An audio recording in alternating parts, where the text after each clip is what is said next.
My husband looked me dead in the eye, adjusted the collar of his custom-tailored suit, and told me our marriage had become a suffocating bore. He picked up his bottle of Tom Ford cologne, sprayed it twice against his neck, and tossed a secondary credit card onto the kitchen island.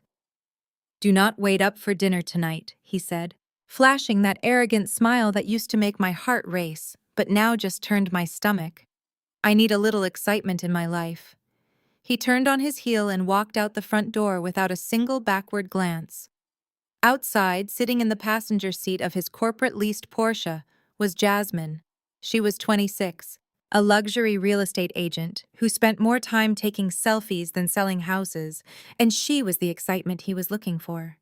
He thought he was leaving behind a docile, boring wife who would sit in the dark and cry over his betrayal. He had no idea that by the time the clock struck midnight, he would lose every single thing he claimed to own. "My name is Kiara, and I am 34 years old. Before I tell you exactly how I dismantled my husband's entire life in a single evening, tell me where you are watching from in the comments below. Hit the like button and subscribe to the channel if you believe that loyalty should be rewarded and betrayal should be punished. You will definitely want to hear how this arrogant man went from a self-proclaimed king to an absolute nobody in just a few hours." The house was dead silent after the heavy mahogany front door clicked shut. I did not drop to the floor. I did not shed a single tear. I just stood there in the kitchen, staring at the silver credit card he had thrown onto the marble countertop, like a bone thrown to a stray dog. 15 minutes later, my phone buzzed on the counter.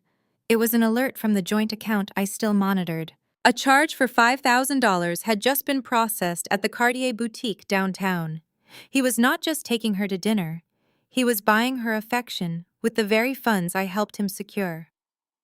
A moment later, my phone buzzed again. This time, it was an Instagram notification. I had created a blank account months ago just to keep an eye on Jasmine after I noticed the late-night text messages lighting up my husband's phone. I tapped the screen and there it was. A fresh story posted to her page. It was a short video of two champagne flutes clinking together in the back of the Porsche. The caption read, "Cheers to new beginnings with a real boss." The sheer disrespect of it all washed over me, but it did not break me, it focused me. The time for gathering evidence was officially over. The time for execution had arrived. I walked past the kitchen island, leaving his pity card exactly where it fell, and made my way into the home office. The office was decorated in dark leather and mahogany, a room designed entirely to stroke Darius's massive ego. His framed magazine covers hung on the walls, declaring him a prodigy of the real estate development world. I sat down at the heavy oak desk and opened my laptop. My fingers moved rapidly across the keyboard, typing in a complex string of passcodes that Darius did not even know existed. He thought I was just his quiet, supportive wife who handled the household budget and occasionally balanced his basic ledgers. He loved telling his friends that I was just a numbers girl who liked to stay home while he conquered the business world. That was the narrative he needed to feel like a powerful man. The truth was far more dangerous. I am a certified forensic accountant. When we first met, Darius was practically drowning in debt operating a failing property management hustle out of a rented garage. I was the one who saw his potential. I was the one who restructured his debt, built his financial models, and created the pristine corporate architecture that attracted his first million-dollar investors. I built his entire empire from the shadows, funneling the money through a web of offshore accounts and blind trusts to protect our assets. I engineered every single victory he ever claimed as his own. And because I was the architect of this fortress, I knew exactly where all the structural weaknesses were hidden. I knew every password, every routing number, and every legal loophole. For years, I shrank myself down so his ego could inflate. I let him take the credit. I let him stand on the stages and accept the awards because I believed we were building a legacy together. But as his bank accounts grew, so did his arrogance. He started believing his own hype. He forgot who handed him the crown. He started treating me like an employee, and then like an inconvenience. Looking at the Cartier receipt on my screen, I felt a cold, sharp clarity. He wanted a new beginning. I was going to give him one, starting from absolutely nothing. I accessed the primary offshore portal. The screen glowed with the complex web of holding companies I had established over the past decade. Darius loved to boast that he was a self-made multimillionaire, the absolute majority owner of his real estate development firm. But he never actually read the hundreds of pages of legal documents I put in front of him to sign over the years. He just scrawled his name wherever I placed a sticky note. If he had bothered to read them, he would have realized that the primary holding company, the entity that controlled 51% of his entire operation, was a blind trust. And the sole beneficiary of that blind trust was me. I was not just his wife, I was his boss. I was the majority shareholder of his entire life. I clicked on the master ledger. The numbers stared back at me, millions of dollars in liquid assets and leveraged properties. I had spent 10 years carefully stacking these blocks. It was almost a shame to knock them down. Almost. I navigated to the corporate accounts and began the process.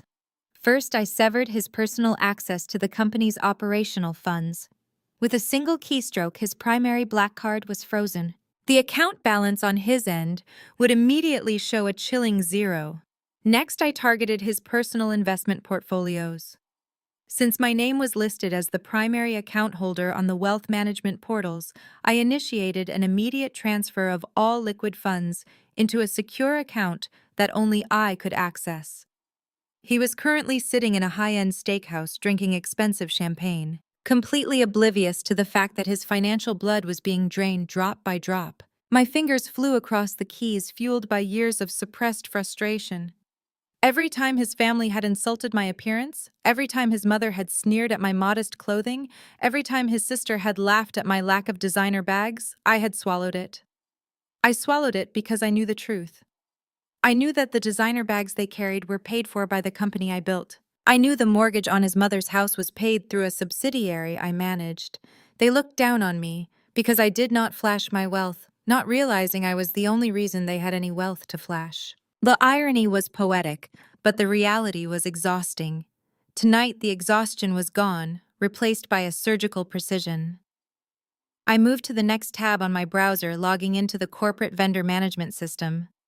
I needed to ensure that no automated payments would go out to any of Darius's side projects or personal expenses disguised as business costs. Jasmine's luxury apartment. Luxury. The one she loved to flaunt on her social media as a sign of her own success was leased under a shell company affiliated with our primary corporation. I found the lease agreement in the digital vault. With a few clicks, I canceled the corporate backing for the lease, flagging the account for immediate non-payment and notifying the building management that the guarantor was withdrawing all financial support. She was going to have a very interesting conversation with her landlord tomorrow morning. I then opened the banking portal for the corporate auto fleet. The Porsche he was driving to impress her was not his, it belonged to the company. I disabled the automatic insurance renewal and flagged the vehicle in the system as an unauthorized asset deployment. Everything he used to build his fake persona was systematically being dismantled by the woman he left behind. I opened the final security gateway. A prompt appeared on the center of the screen, asking for a final confirmation to execute the mass asset freeze across all affiliated global accounts. The button read, "Initiate protocol liquidation." I did not hesitate for even a fraction of a second. I pressed the enter key. The screen flashed green. Protocol activated. A profound, heavy silence filled the room. It was finally done. The dominoes were falling, and there was absolutely nothing he could do to stop them from crashing down. I leaned back in the heavy leather chair, taking a deep, steadying breath. I imagined the terrified look on his face when the waiter would inevitably return to his table and politely inform him that his platinum card had been declined. The thought brought a genuine, warm smile to my face for the first time in many agonizing months. But my brief moment of peaceful satisfaction was violently interrupted. The heavy mahogany front door downstairs did not just open. It was thrown open with aggressive, uninvited force, hitting the entryway wall with a loud, echoing bang. High heels clicked rapidly and loudly against the pristine hardwood floor of the main foyer. It was definitely not Darius coming back to apologize. He would not be back for several hours. The loud, demanding voice echoing up the grand staircase confirmed my absolute worst fear. It was his mother, Miss Shirley, and judging by the chaotic footsteps trailing behind her, she had not come alone. Miss Shirley marched into my foyer like she held the deed to the property. She wore her Sunday best, an oversized lavender church hat and matching suit. Right behind her was Tasha, my husband's younger sister, furiously typing on her phone, and Jamal, Tasha's husband, whose eyes were already scanning the room for things of value. They did not knock. They simply invaded my sanctuary with the entitlement Darius had carefully cultivated in them for years. I stood up from the leather desk chair and walked out of the home office, folding my arms across my chest as I met them at the base of the grand staircase. Miss Shirley stopped dead in her tracks, placing one hand on her hip while clutching a designer handbag I had paid for with the other. She looked me up and down. "Darius called me," she announced with venomous satisfaction. "He told me everything. He said you have finally pushed him too far with your boring, lifeless attitude, and he has found a real woman who knows how to treat a king." Miss Shirley took a step closer, her lavender hat bobbing aggressively. She pointed a finger at my face. "You have until Friday to pack your cheap little bags and get out of my son's house. Jasmine is moving her things in this weekend, and we are going to help her redecorate. She has actual taste, unlike someone I know." I looked at the three of them. They looked like a pack of starving hyenas waiting for a wounded lion to collapse. They expected me to fall to my knees and beg Miss Shirley for help. For a decade, I had played the role of the dutiful, quiet daughter-in-law who took their relentless abuse because I wanted to keep the peace. I watched Jamal wander over to the credenza, running his hand over the bronze sculpture resting on top. Tasha finally looked up, snapping her gum loudly. "Are you deaf?" she asked, rolling her eyes. "Mama said pack your bags. Darius is done with you. You thought a multi-million-dollar CEO was going to stay forever with a woman who looks like she manages a grocery store." Tasha took a few steps forward, looking around the expansive living room. "Look at this place," she scoffed. "Darius built an absolute empire. He is a titan in the real estate game. He needs a woman who looks good standing next to him at black tie galas. He needs a wife who wears Prada and knows how to network with the elite. You are just a numbers girl who buys her clothes off the rack at Target. You embarrass him, Kiara." Tasha laughed, a harsh sound echoing off the high ceilings. "Jasmine is an influencer. She has style. She has connections. She is exactly what a powerful black man needs to elevate his brand. You were just a stepping stone, a placeholder until he reached his true potential." I listened to every single word she said, absorbing the insults without letting a single emotion show on my face. It was almost comical how entirely disconnected from reality they all were. They believed Darius was a self-made genius. They had no idea that every single gala they attended, every luxury vacation they bragged about on social media, and every custom suit Darius wore was meticulously budgeted, planned, and financed by the numbers girl standing right in front of them. When Darius and I first started dating, Tasha was working the drive-through window at a fast food restaurant, and Miss Shirley was facing foreclosure on a cramped two-bedroom duplex. I quietly paid off Miss Shirley's mortgage with my own savings, so she would not face eviction. I was the one who secured the small business loan for Jamal to start his landscaping company, a company he drove into the ground within 6 months because he refused to wake up before noon. I sacrificed my own comfort and public recognition so my husband could look like a hero to his family. I stayed in the background working 70-hour weeks navigating complex tax codes and shielding them from the brutal financial realities of building a corporate empire. I let them believe Darius was their savior, and this was my reward. Being mocked in my own home by the very parasites I had been feeding for 10 years. Instead of screaming, instead of defending myself, I simply smiled. It was a cold, calculating smile that made Miss Shirley take a slight step backward. I turned, walked into the dining room, and went straight to the wet bar. I poured a generous glass of vintage red wine. I took a slow sip, savoring the rich flavor, and walked back to the doorway to watch them. "Do not just stand there smiling like a psycho," Tasha snapped, clearly unnerved by my complete lack of a breakdown. "Go upstairs and start packing. We are taking inventory of my brother's things to make sure you do not try to steal anything on your way out." "Steal," I repeated softly, letting the word hang in the air. That is an interesting choice of words. Jamal had already lost interest and stood in front of the massive entertainment center in the family room. "Yo, Tasha, look at this," he called out, his voice thick with greed. "Darius has that new 85-inch OLED television, the one that costs like 10 grand. Since he is redecorating, I am taking this for my man cave. He owes me anyway for helping him move those boxes last month." Tasha immediately rushed over, her eyes wide with materialistic hunger. "Oh, absolutely," she agreed quickly. "And I want the espresso machine in the kitchen, the Italian one. Jasmine only drinks iced lattes anyway, she will not need it." Miss Shirley nodded in agreement, acting as the royal distributor of my belongings. "Take whatever you need, children. My son works hard for his money. He can buy brand new things for his new bride. Since you are taking the television, Jamal, I will be taking the wine collection in the cellar. My church group is hosting a silent auction next week, and those bottles are worth at least $20,000. It will be a wonderful donation in my son's name." I leaned against the doorframe, swirling the wine in my glass. They were practically salivating over the luxury items I had painstakingly curated and purchased with my own corporate dividends. They were claiming my property right in front of my face, stripping my home bare before the metaphorical body was even cold.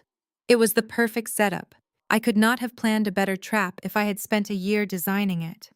They were walking blindly into a federal felony, and all I had to do was hold the door open for them. I cleared my throat, drawing their greedy attention back to me. "If you want those items tonight, you are more than welcome to take them," I said smoothly. Jamal stopped reaching toward the television, looking at me with deep suspicion. Miss Shirley narrowed her eyes, clutching her purse tighter. "What kind of trick is this?" she demanded. "It is no trick, Miss Shirley," I replied, walking over to the marble entryway table. I opened the top drawer and pulled out a crisp single-page document I had printed earlier that evening in anticipation of a messy divorce. "Since Darius and I will be dividing our assets, I cannot have high-value items suddenly disappearing from the marital estate. It makes the lawyers very angry." I placed the paper on the table and uncapped a black luxury pen. "This is a standard property release form. It simply states that you are taking physical possession of the 85-inch television, the Italian espresso machine, and the entire wine collection on behalf of Darius. If you sign this taking full responsibility for removing these specific assets from the premises tonight, you can load them into Jamal's truck right now. I will not stop you. I will not even call the police." I stepped back, gesturing toward the pen. Tasha shoved past her mother, her eyes locked on the paper. She did not read a single line of the legal text. She just saw a free pass to steal from me. Blinded by absolute greed and their desperate need to take pieces of my life, Tasha grabbed the pen and signed her name. Jamal was right behind her, practically ripping the pen from her hand to scribble his own signature. Even Miss Shirley, who always claimed to be a woman of high moral standing, eagerly leaned over the table and signed her name at the bottom of the page. They handed the pen back to me with triumphant, mocking grins. They thought they had just robbed me blind. They had absolutely no idea that they had just signed a legally binding confession. Jamal did not waste another single second. He shoved the document back across the marble table and practically sprinted toward the family room. I stood in the entryway and watched as he wrestled with the massive 85-inch television, his face turning red with the physical exertion of trying to unmount it from the custom wall bracket. He was sweating through his shirt, panting heavily, but his eyes were wide with the thrill of the theft. Tasha was right behind him, aggressively yanking the power cords out of the wall with zero regard for the expensive drywall. She grabbed the heavy Italian espresso machine from the kitchen counter, wrapping its cord tightly around the metallic base, marching back and forth to Jamal's battered pickup truck parked right in my driveway. They looked like looters fleeing a sinking ship. They were so blinded by their own greed and their desperate need to take a piece of my perceived wealth that they did not even bother to ask why I was letting them do this so easily. They just kept loading the truck, tossing designer throw pillows and expensive electronics into the truck bed. Miss Shirley did not lift a finger to help them. She stood by the front door acting as the royal overseer of the robbery. She clutched her stolen bottle of vintage wine against her chest like it was a newborn baby. When Jamal finally managed to wrestle the giant television out the front door, scraping the mahogany frame on the way out, Miss Shirley turned back to look at me one last time. She adjusted her lavender church hat and sneered, looking specifically at my natural tightly coiled hair. "You know, Kiara," she said, her voice dripping with venomous satisfaction. "Darius always hated how much time you spent trying to tame that nappy hair of yours. He said it always looked so unkempt, so unprofessional. You should really see Jasmine's hair. She has the most beautiful, flawless silk press. It flows all the way down her back. That is the kind of elegance a man of his stature deserves by his side. Not whatever it is you are trying to pull off." I just smiled warmly at her, tilting my head slightly to the side. "Have a wonderful evening, Miss Shirley," I replied softly. "Drive safe." She let out a loud, theatrical scoff, turned on her heel, and marched out the door, slamming it shut behind her with enough force to rattle the windows. The heavy thud of the door closing echoed through the empty foyer, followed immediately by the sound of Jamal's truck engine roaring to life and speeding away down the street. The house was completely silent again. I walked over to the marble table and picked up the single sheet of paper they had so eagerly signed. I looked down at the 3 hurried signatures scribbled in black ink at the bottom of the page. Tasha, Jamal, and Miss Shirley. They thought they had just scored the ultimate victory. They thought they had humiliated me, taken my prized possessions, and secured their place in Darius's shiny new life.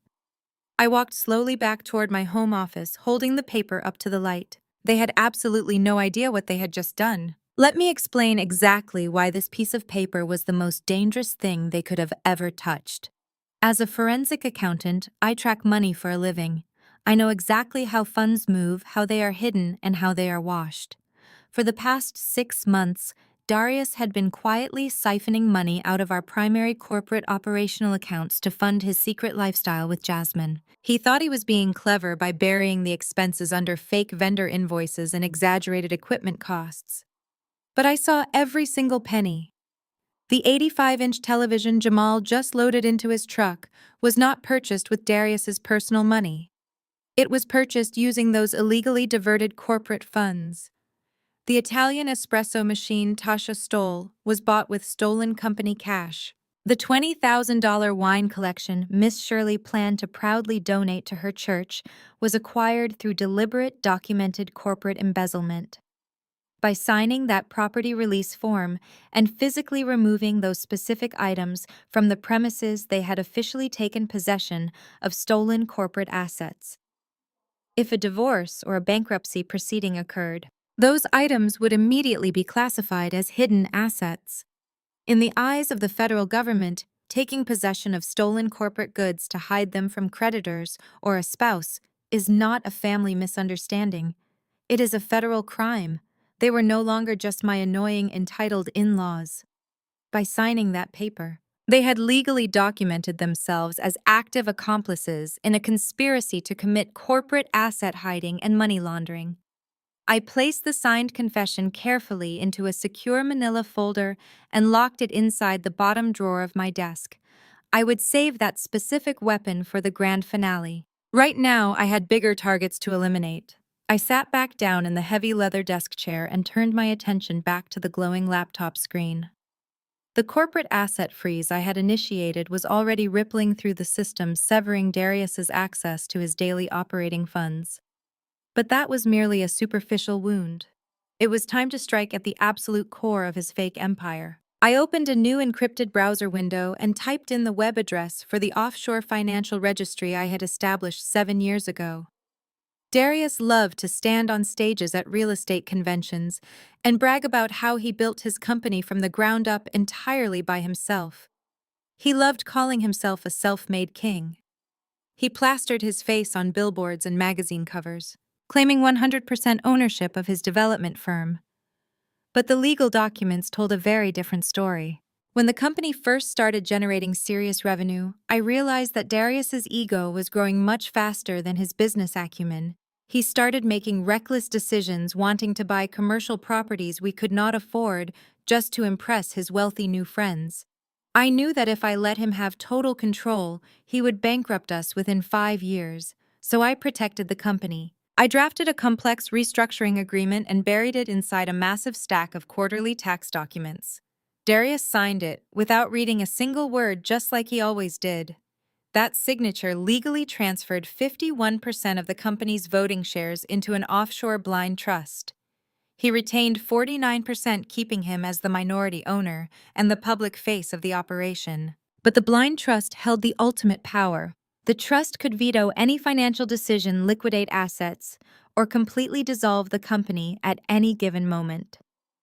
And the sole anonymous beneficiary and controller of that blind trust was me. Darius thought he was a self-made king, but he was nothing more than a puppet, dancing on a stage I had constructed, illuminated by lighting I paid for, acting out a script I had written. And tonight the puppet master was cutting the strings. I logged into the trust management dashboard. The interface was sterile and highly technical, displaying the massive web of LLCs, shell companies, and real estate holdings that made up our empire. I held the absolute authority to liquidate everything. I navigated to the executive control panel, preparing to initiate the final transfer that would strip his minority shares of all remaining financial value. But just as my finger hovered over the trackpad, a bright red notification banner flashed violently across the top right corner of my screen. It was an urgent pending transaction alert from the company's primary line of credit. The system required secondary authorization from the majority shareholder for any transaction exceeding $1 million. I clicked on the alert, pulling up the detailed transaction invoice. My jaw clenched as I read the numbers on the screen.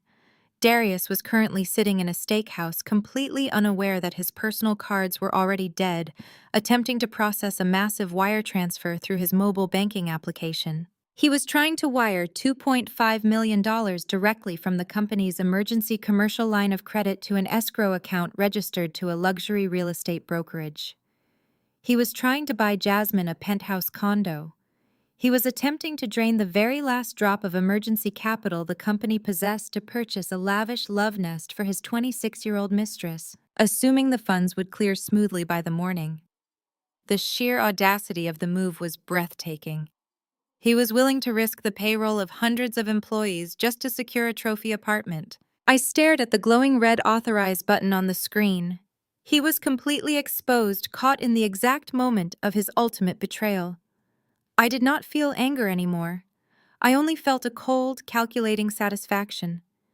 I moved the cursor away from the authorize button and dragged it across the screen to the emergency override panel. I bypassed the transaction denial and clicked directly on the master command labeled Freeze All Assets. A dialog box popped up warning me that this action would immediately lock all corporate accounts, freeze all lines of credit, and trigger an automatic audit flag with the banking institutions. I pressed confirm. The screen flashed solid green. Every single financial artery keeping Darius alive was instantly severed. With the accounts locked down, I leaned forward and opened a hidden directory on my encrypted hard drive.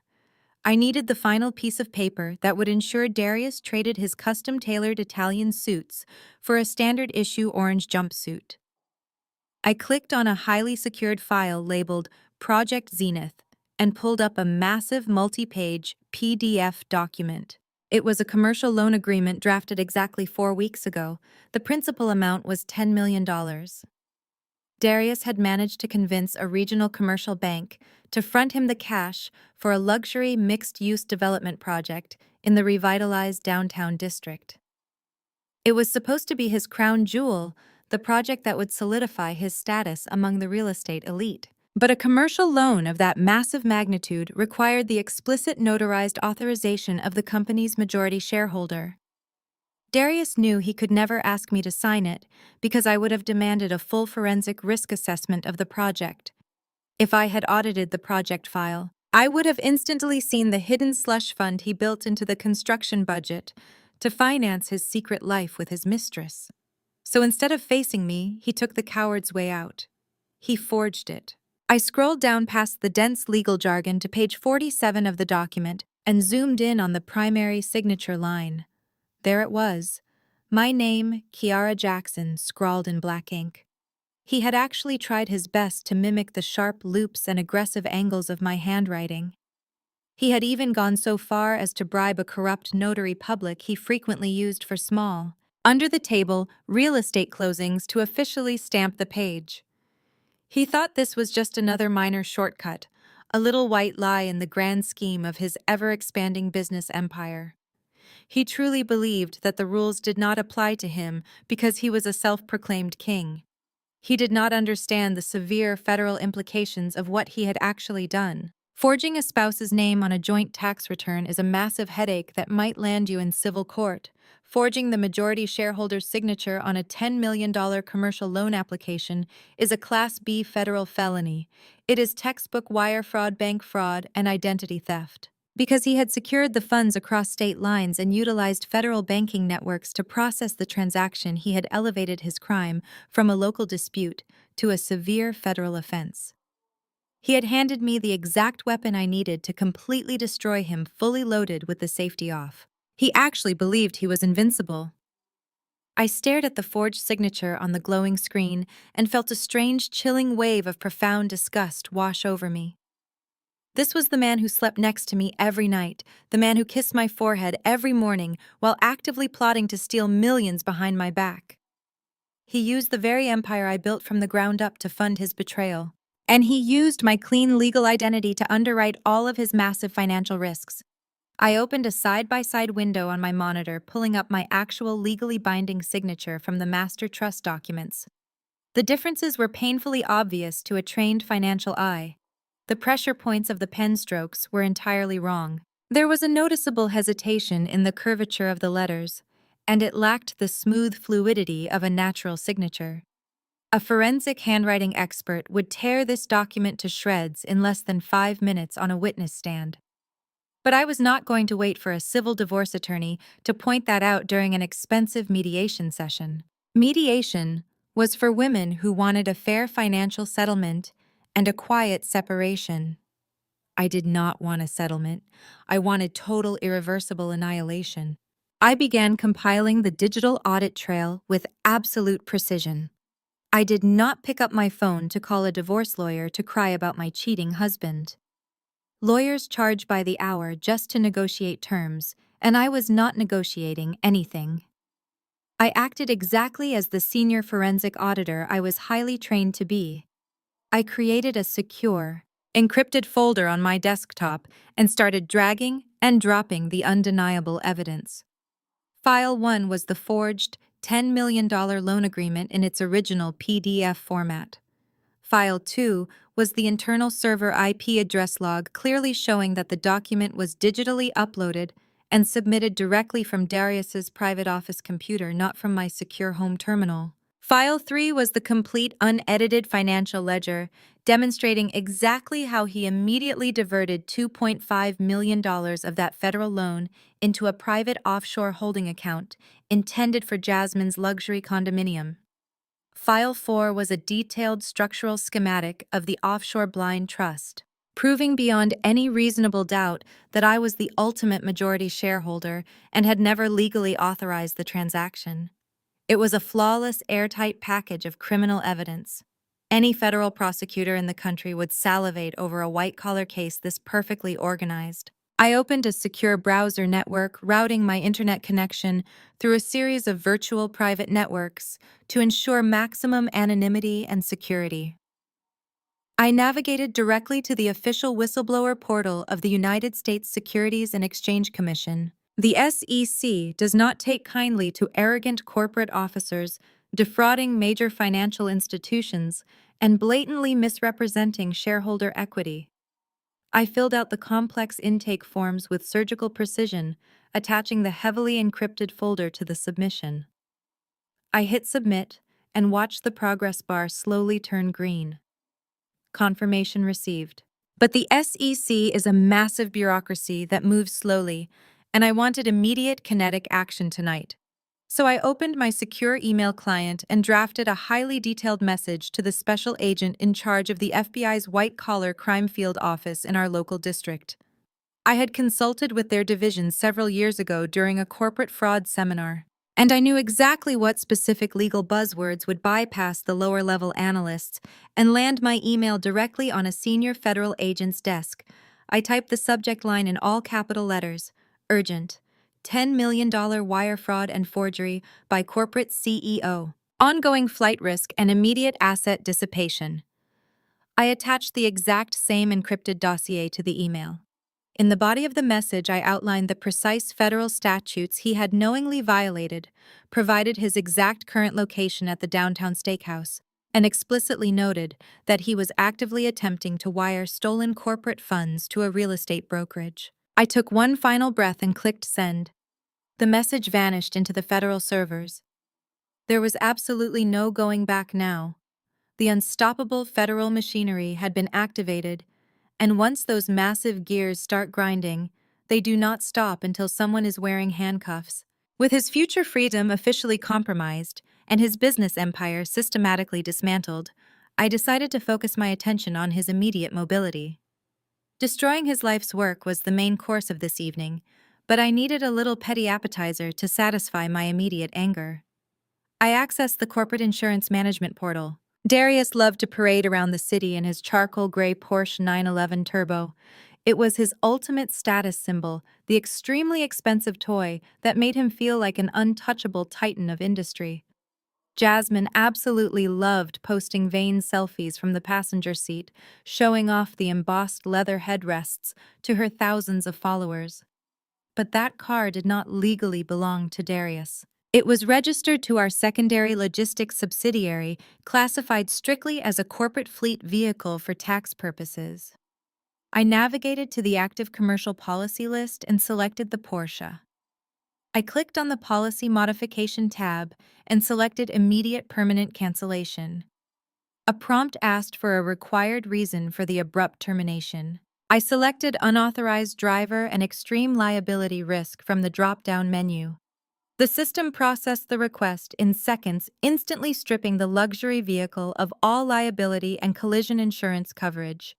It was now completely illegal for him to drive that car on any public road. But I was not quite finished playing with him. I wanted him to feel the humiliation publicly right in front of the woman he left me for. I opened the digital portal linked directly to the State Department of Motor Vehicles and the local police department's automated commercial fleet registry. As the registered owner of the corporate subsidiary, I had the complete legal authority to update the vehicle's operational status. I accessed the registration file and officially flagged the Porsche's license plates as an unauthorized asset deployment. I effectively reported the car as stolen by an unapproved driver. If a local police cruiser with an automatic license plate reader drove anywhere near that Porsche tonight, the computer system would immediately light up their dashboard like a Christmas tree signaling a felony stop. He was sitting in a high-end restaurant trying to impress his young mistress, completely oblivious to the fact that his bank accounts were empty. The FBI was currently reviewing his federal crimes, and his flashy getaway vehicle was a ticking time bomb waiting to explode in his face. I closed the laptop monitor and sat quietly in the soft glow of the desk lamp. The massive house was entirely silent, finally stripped of the chaotic, toxic energy his family had brought in earlier. I felt a deep sense of peace settling over my shoulders. I looked up at the vintage mahogany grandfather clock standing tall in the corner of the home office. The heavy brass pendulum swung back and forth, steadily counting down the remaining seconds of his old life. The clock struck exactly 9:30 in the evening. Right on cue, the bright screen of my cell phone lit up on the dark desk. It was a text message from the elite private investigator I had hired 3 weeks ago to track Darius's every single move. The message was short, brutal, and absolutely perfect in its timing.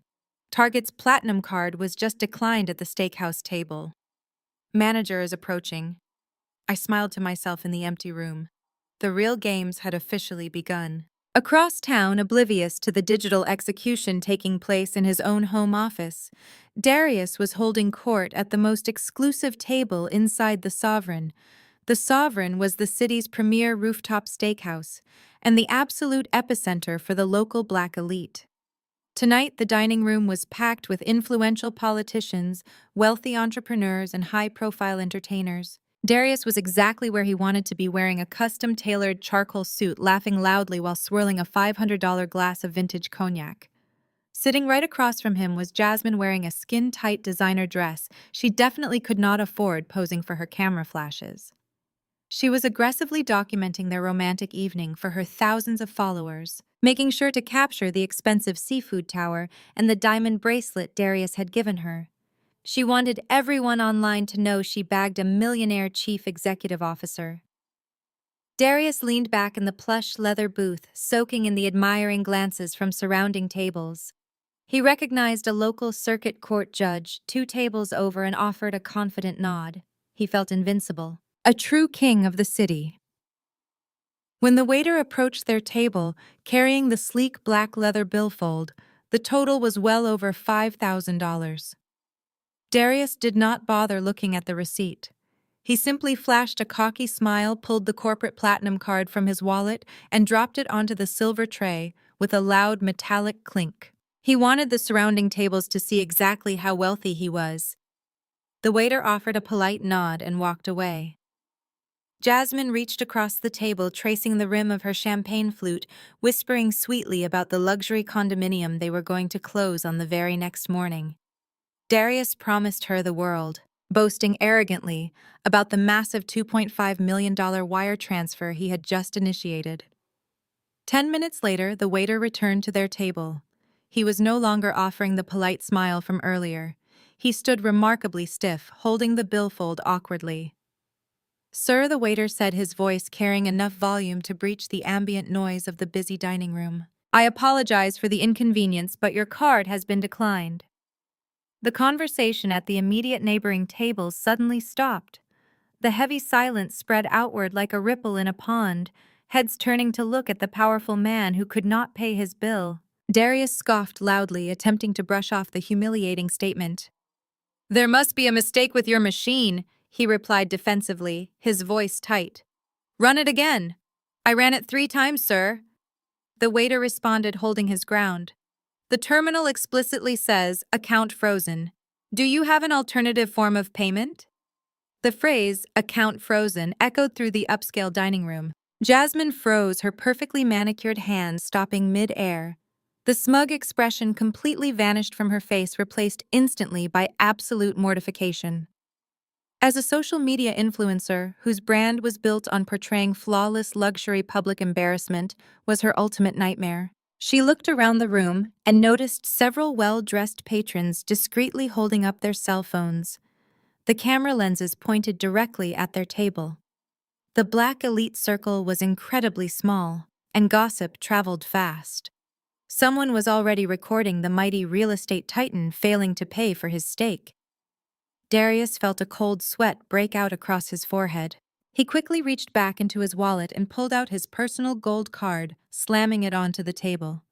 "Try this one," he snapped, his charming facade completely cracking. The waiter walked away again, only to return 90 seconds later with the exact same grim expression. "Declined, sir." Darius felt his heart hammer against his ribs. This was impossible. He snatched his cell phone from the table and aggressively dialed his chief financial officer, Terrence.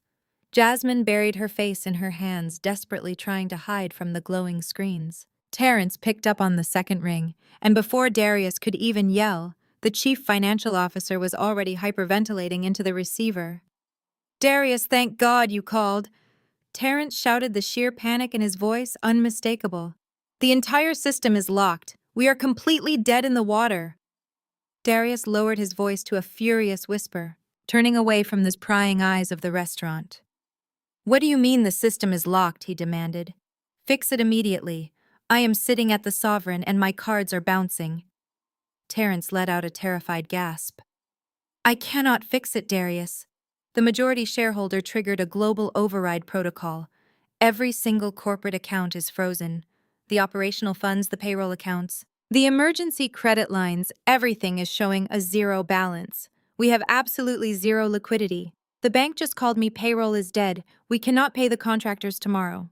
Darius felt the air leave his lungs. He gripped the edge of the table so hard his knuckles turned white. Listen to me, Terence, Darius hissed, spit flying from his lips.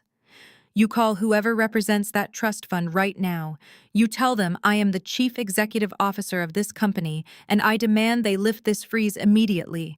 I just initiated a $2.5 million wire transfer for a real estate acquisition. If that wire bounces, I will look like an absolute fool. The silence on the other end of the line was deafening. Terrence's voice dropped to a terrified whisper. Darius, the bank flagged your wire transfer as fraudulent. They said the majority shareholder personally canceled it and reported it to federal authorities.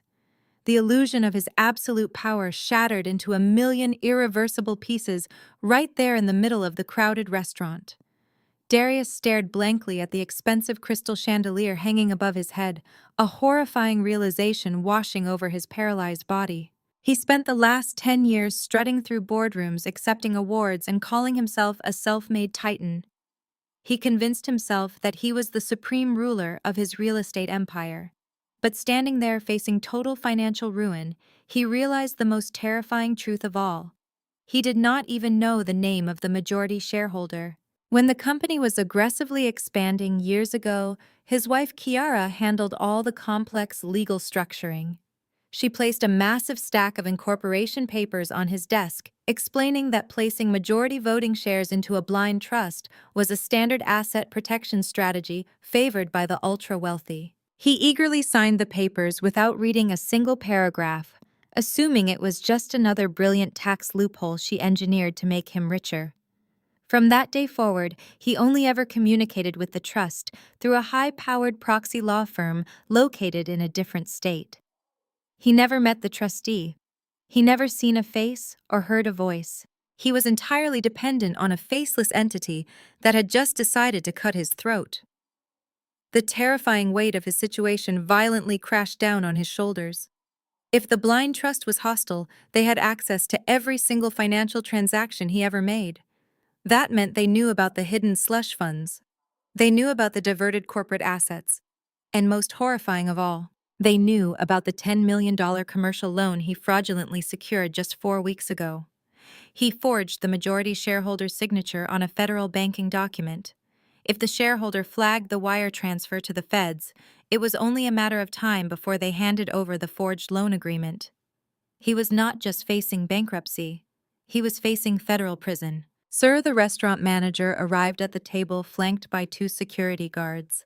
The dining room watched the spectacle with absolute fascination, enjoying the downfall of a man who walked in acting like he owned the building.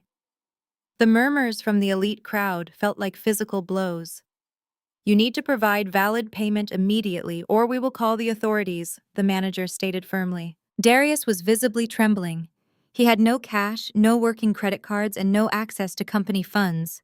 In a humiliating move to escape, he hastily unclasped the gold Rolex Daytona from his wrist and shoved it into the manager's chest. Keep it as collateral, he growled, grabbing Jasmine by the arm and forcefully hauling her out of the booth.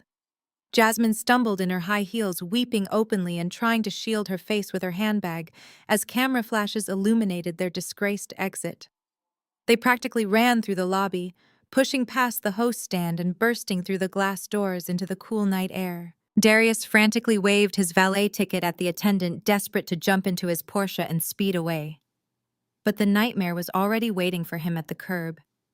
There, parked aggressively around his corporate Porsche, blocking it from moving entirely, were 2 fully marked police cruisers. The red and blue lights flashed violently against the stone exterior, illuminating 3 uniformed officers standing by the driver's side door. Darius marched down the concrete steps of the restaurant, dropping Jasmine's hand. He plastered on his most intimidating corporate scowl. What seems to be the problem here, officers? He demanded, projecting his voice so the gathered crowd would hear him. That is my vehicle. Step away from it immediately. The tallest officer turned around, resting a hand on his utility belt. He did not look impressed by the custom suit or the arrogant tone. Are you Darius Evans? The officer asked flatly.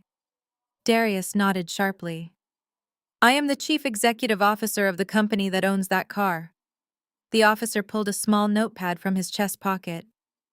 Well, Mr. Evans, the state database says otherwise. This vehicle's commercial insurance policy was permanently canceled less than 20 minutes ago for unauthorized driving. Furthermore, the parent corporation officially flagged these plates as a stolen asset. We are impounding the vehicle.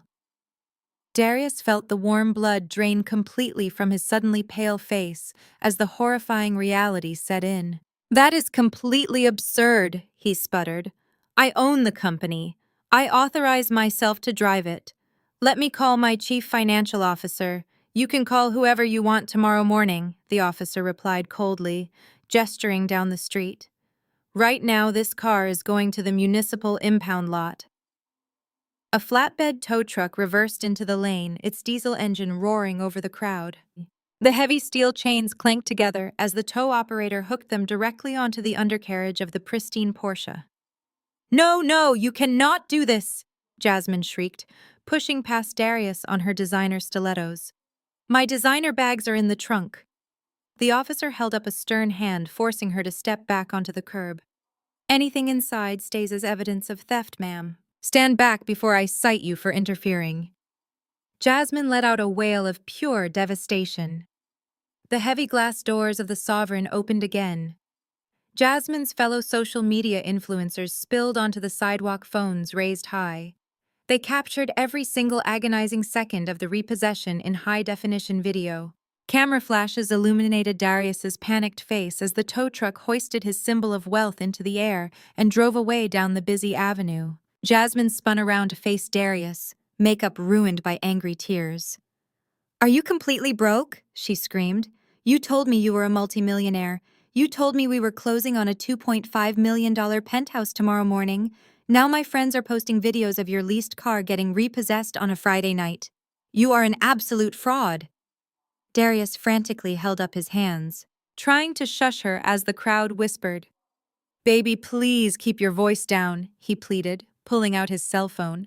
It is just a banking error. My accountant probably messed up the routing numbers.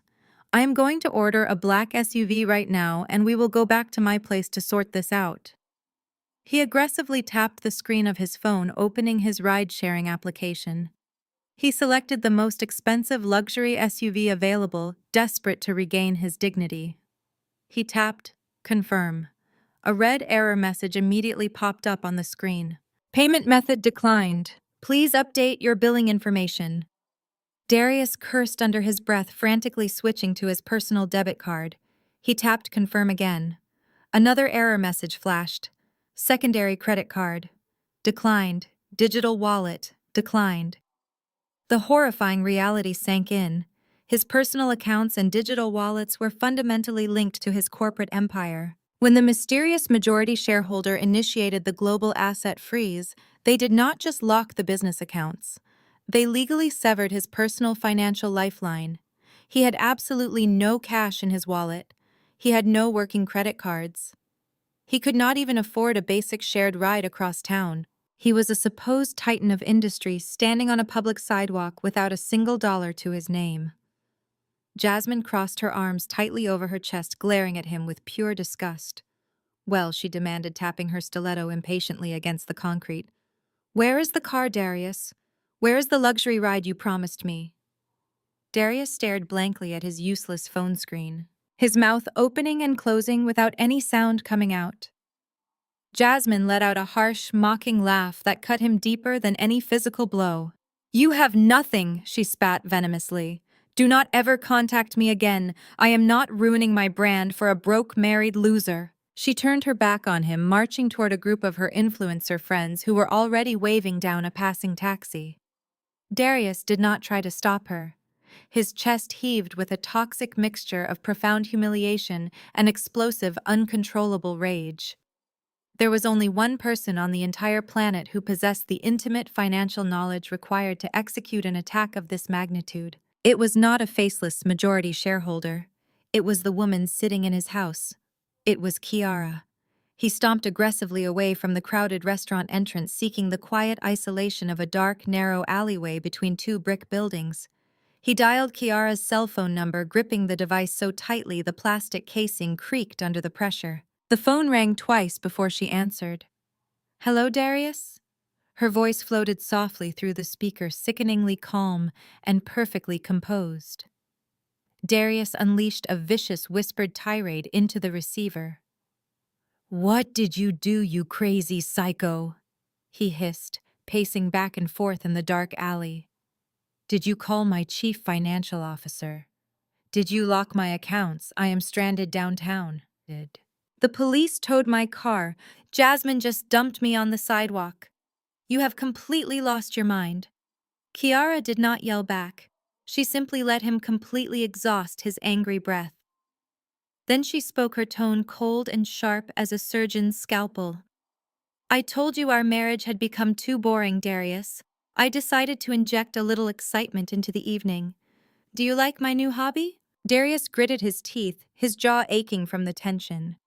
"I do not have time for your childish games," he growled. "You need to log into our joint personal savings account right now and wire me $500.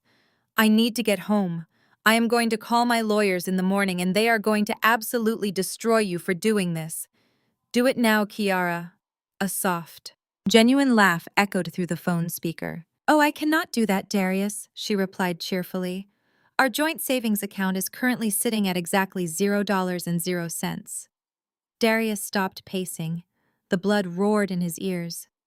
"What do you mean it is at zero?" he demanded, his voice cracking with pure panic. "There was over $5,000 in there this morning." Kiara paused for a dramatic, deeply satisfying second. "Well," she explained smoothly, "I received a notification about 15 minutes after you left the house tonight. You decided to spend $5,000 at Cartier on a diamond necklace for your little real estate agent. Since you used a credit card tied to our marital estate, I simply drained the joint savings to pay off the balance immediately. I hate carrying debt, you know that. Besides, since she is leaving you anyway, I suppose you could always ask her to pawn the necklace to pay for your cab fare." The line went completely dead. She hung up on him. Darius ripped the phone away from his ear, staring at the darkened screen in absolute disbelief. He let out a primal scream of pure frustration, kicking a nearby metal trash can with all his strength. The heavy metal dented under his expensive leather shoe, sending a sharp jolt of pain shooting straight up his leg. He limped out of the dark alleyway and back onto the illuminated city sidewalk. Jasmine was already gone, vanished into the city night with her friends, leaving him entirely alone. He looked down the long, busy avenue. The suburbs where his mansion was located were nearly 15 miles away. He had no car, no money, and no friends he could call without explaining his absolute disgrace. He spotted a bright green public transit sign bolted to a concrete pillar at the corner of the intersection. The supposed king of the city, the multi-million-dollar real estate titan, aggressively straightened his custom-tailored suit jacket and began the humiliating limp toward the bus stop. He was going to catch the late-night city transit bus back to the suburbs. He stared out into the oppressive darkness of the inner city as the massive diesel engine of the slowly approaching bus loudly rumbled down the completely deserted street. He was going to aggressively walk through his front door and permanently teach his incredibly arrogant wife a severe, unforgettable lesson she would absolutely never recover from. It took Darius nearly 2 agonizing hours to make the journey back to the upscale suburban neighborhood. The city transit bus dropped him off 2 miles away from the gated community, forcing the supposed real estate titan to walk the remaining distance in his expensive leather shoes. His feet were blistered, his custom suit was wrinkled from the humid night air, and his mind was a chaotic whirlwind of pure, unadulterated rage. He finally reached the end of the long, winding driveway leading up to our massive estate. The exterior lights were entirely shut off, leaving the imposing brick facade shrouded in pitch-black shadows. He stomped up the wide concrete steps, breathing heavily, rehearsing the vicious threats he was going to scream at me the second he saw my face. He expected to find me cowering in the master bedroom, terrified of the consequences of my little rebellion.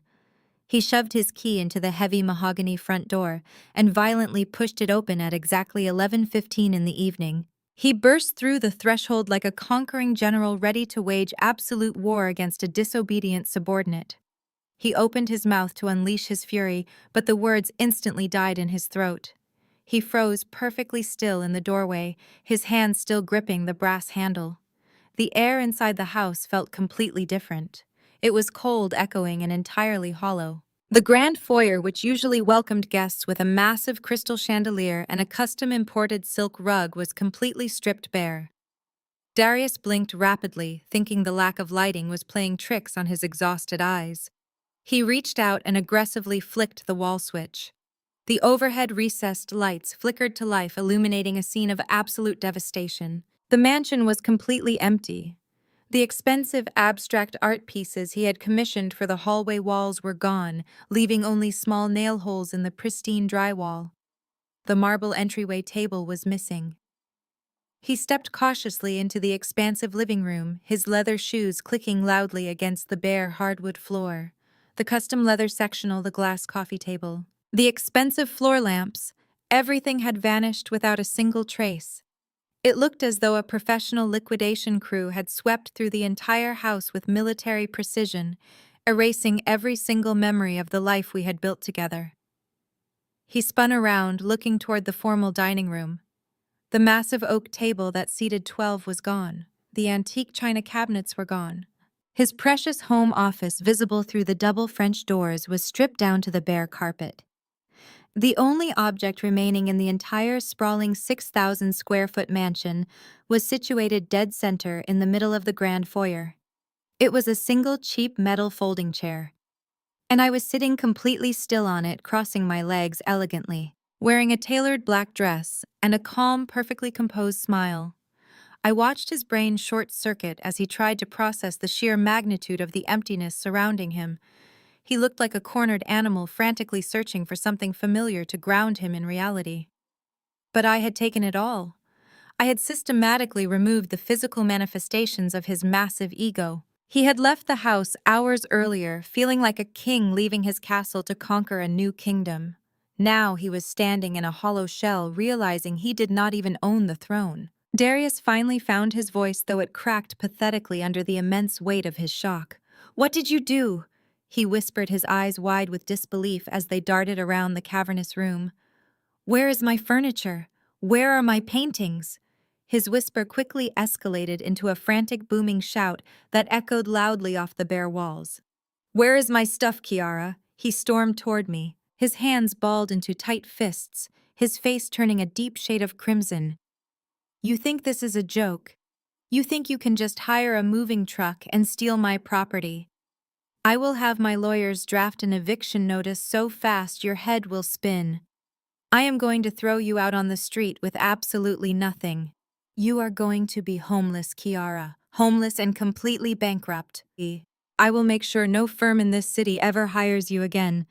I will absolutely destroy your pathetic little life." He was completely unhinged, leaning over me, trying to use his physical presence to intimidate me into submission. But I did not flinch. I did not break eye contact. I slowly reached down beside the metal folding chair and picked up a thick yellow manila folder from the floor. I held it gently in my hands, feeling the satisfying weight of the legal documents inside. "You are going to evict me?" I asked softly, my voice cutting through his loud ranting with chilling clarity. "You are going to use your lawyers to throw me out of my own house?" Darius laughed, a harsh, maniacal sound. "Your house?" he mocked aggressively. "This is my house. My name is on the mortgage. My money pays the property taxes. You are just a guest who overstayed her welcome." I smiled slowly, shaking my head. I placed the yellow folder onto the hardwood floor and pushed it forward with the tip of my shoe.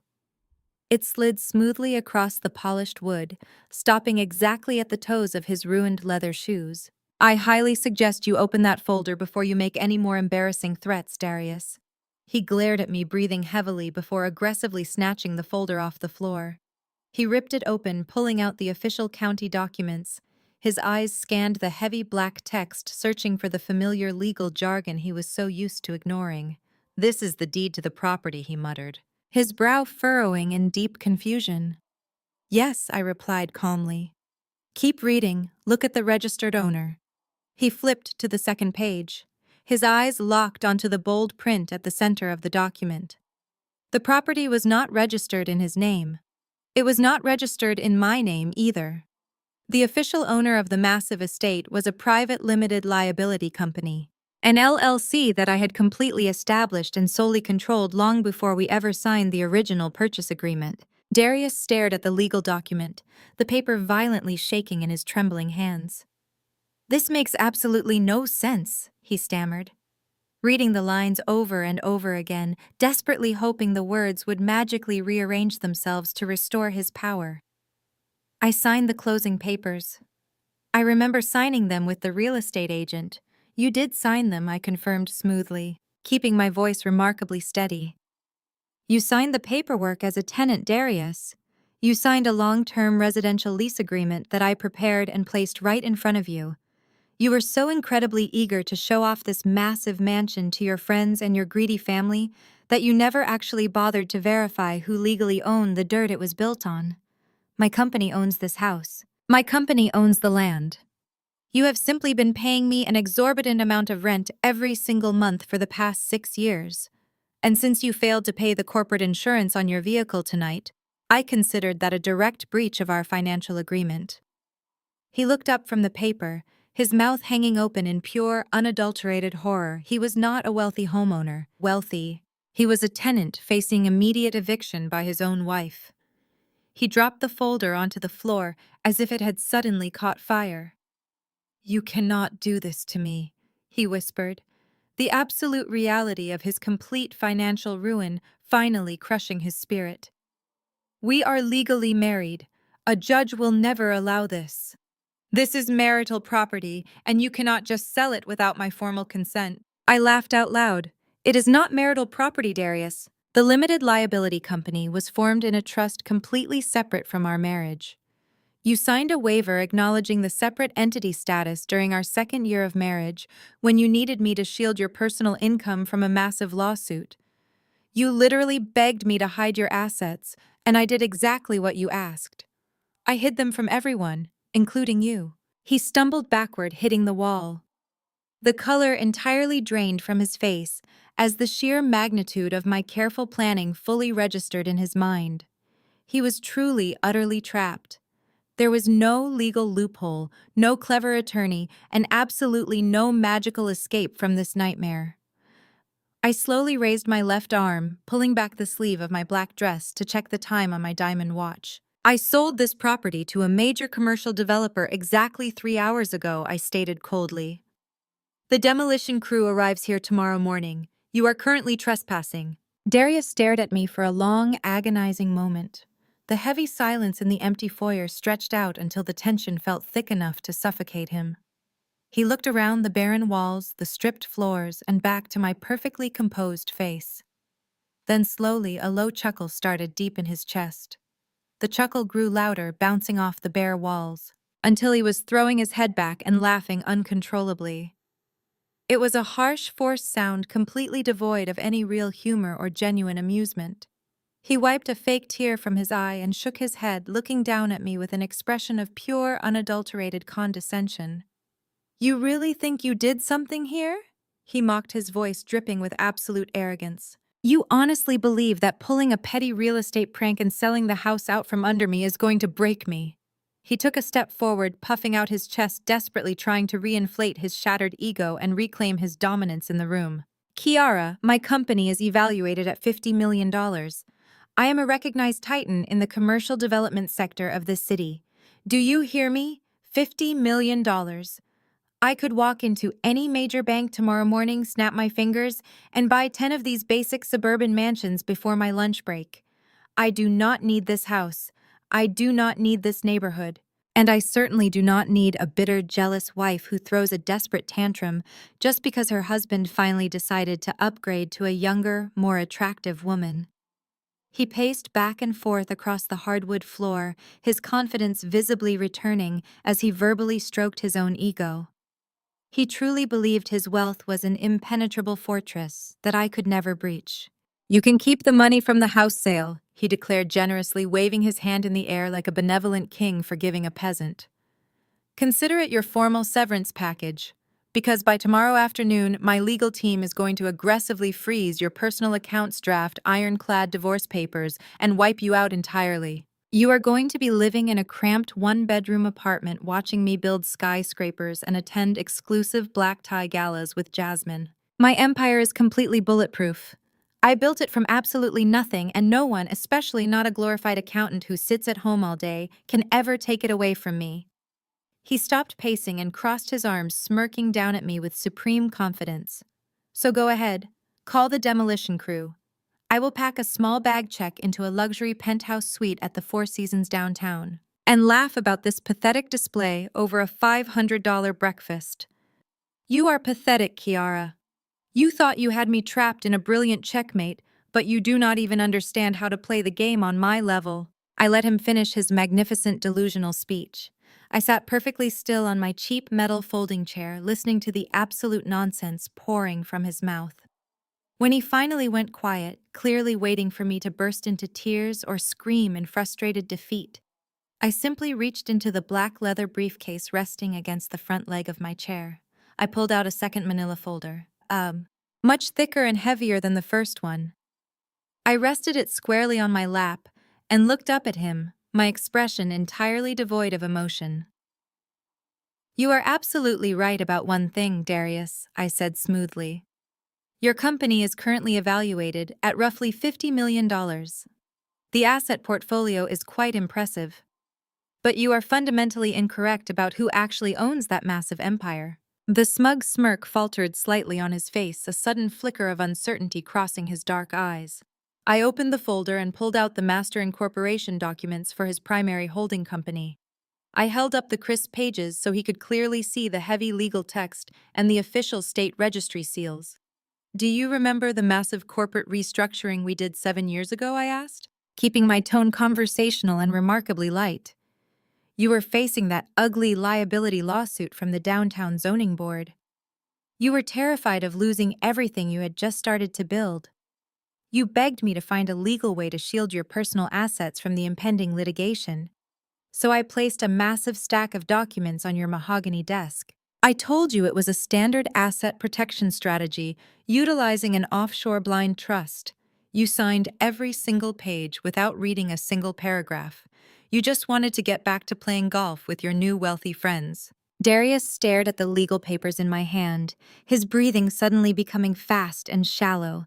I created that complex blind trust, I continued calmly. But I did not create it to protect you. I created it to protect myself from your inevitable greed and sheer business incompetence. I knew the exact moment you tasted real money, your massive, fragile ego would eventually destroy us both. So I legally assigned 51% of the company's voting shares directly to that offshore trust. And I am the sole anonymous beneficiary and managing director of that entire entity. The color drained from his face entirely. He looked like a man who had just stepped off a high cliff and was waiting for gravity to take hold of his body. You own 49% of the company, Darius. You are a minority shareholder in your own life. You are the public face, the glorified corporate mascot who gets to stand on stages, cut ribbons, and pose for magazine covers. But I hold the absolute ultimate veto power over every single financial decision, every real estate acquisition, and every single line of credit. I am the faceless majority shareholder you and your panicked chief financial officer have been desperately trying to contact all night. I am the one who froze your corporate accounts. I am the one who canceled the commercial insurance on your company leased vehicle. And I am the one who permanently blocked your pathetic attempt to wire $2.5 million of my company's money to buy a luxury condominium for your little mistress. He stumbled backward, hitting the drywall for the second time that night. His mouth opened and closed, but no words came out. The $50 million empire he had just bragged about did not legally belong to him. He was merely an expendable employee in my kingdom, and he had just been abruptly terminated with extreme prejudice. You lied to me. He finally choked out his voice, a hoarse, ragged whisper. You stole my company. I did not steal anything. I replied sharply, cutting off his victim routine. I built this company from the ground up while you were busy taking all the public credit. I simply secured my rightful equity. But securing my equity was just the foundation. I needed a permanent insurance policy in case you ever decided to betray my loyalty. And remarkably, you handed me that exact insurance policy just 4 weeks ago. I reached back into the thick folder and pulled out the final devastating document.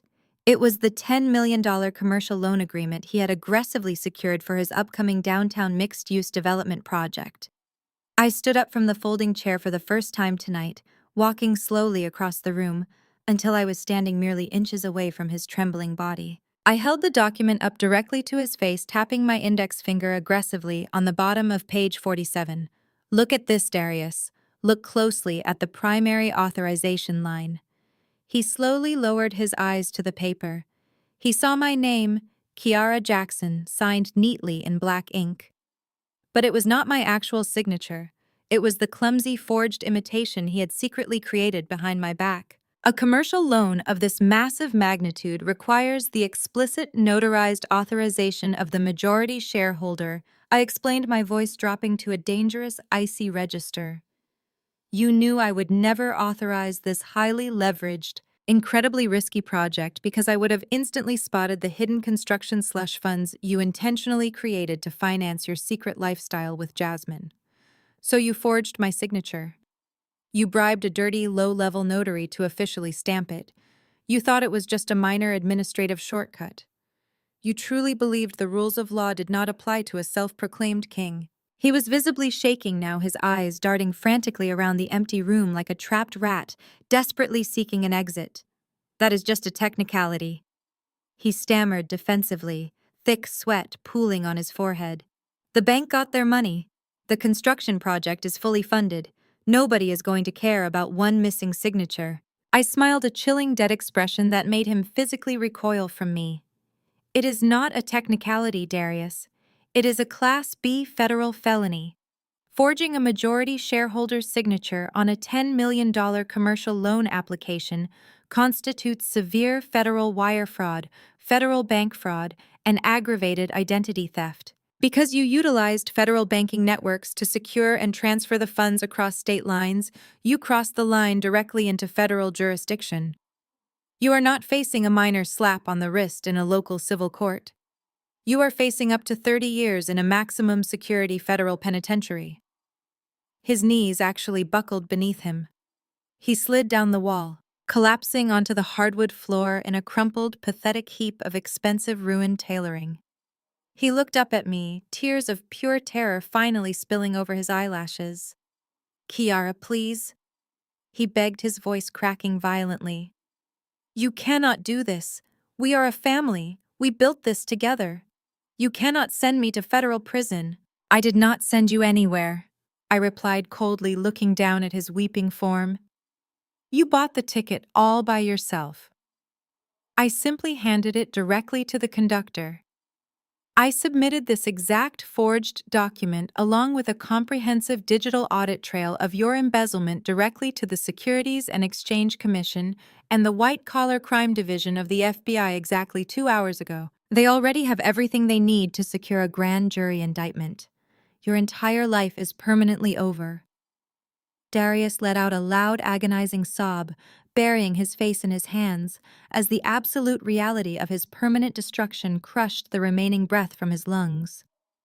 The silence of the empty mansion descended again, heavy and suffocating.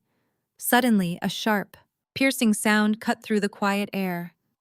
It was his cell phone ringing loudly from inside his suit jacket pocket. He flinched violently, too paralyzed by fear and despair to answer it. The phone continued to ring, the bright screen illuminating his dark jacket in the dim room. Answer it, I commanded softly. He reached in with trembling fingers and pulled the phone out. The caller identification displayed Jasmine's name in bright letters. He swiped the screen to accept the call and put it on speakerphone, his hand shaking so badly he could barely hold the device steady. Darius, Jasmine screamed through the speaker, her voice completely hysterical and dangerously shrill. Where are you? I just got back to my apartment building and my electronic key fob is not working. The building manager is standing in the hallway right now with 2 armed security guards. They just remotely deactivated the smart locks on my front door. They are telling me the corporate guarantor formally withdrew all financial support and I am being evicted immediately. Darius. They are throwing my designer bags into the public hallway. You need to come here right now and fix this before someone records me. Darius did not even attempt to comfort the hysterical woman on the other end of the line. He stared at the glowing screen of his cell phone for a fraction of a second before his thumb slammed down heavily on the red button, abruptly terminating the call and cutting off Jasmine's frantic screaming mid-sentence. The heavy, oppressive silence of the completely empty foyer immediately returned, pressing down on him like a suffocating physical weight. He slowly opened his trembling hand and let the expensive device simply drop onto the hardwood floor. It clattered loudly, a sharp metallic sound that echoed harshly off the bare drywall. The absolute reality of his situation had finally breached the massive walls of his delusion. His arrogance, the toxic, blinding pride that had aggressively fueled his entire existence for the past decade, evaporated entirely into the cold air. He did not just sit slumped against the wall anymore. He slowly rolled forward, pressing his sweaty palms flat against the polished wood, and dragged his ruined custom-tailored suit across the floor until he was kneeling directly at my feet. The man who had confidently strutted out of my life just a few hours earlier, smelling of expensive designer cologne and carelessly mocking our marriage, was now a pathetic, trembling shell of a human being. He looked up at me, his eyes red and swollen, tears freely streaming down his cheeks and dripping off his jawline onto his wrinkled silk tie. "Kiara, please," he whispered, his voice cracking violently with raw desperation. "Please listen to me. I was stupid. I was so incredibly stupid and blind. I lost my way.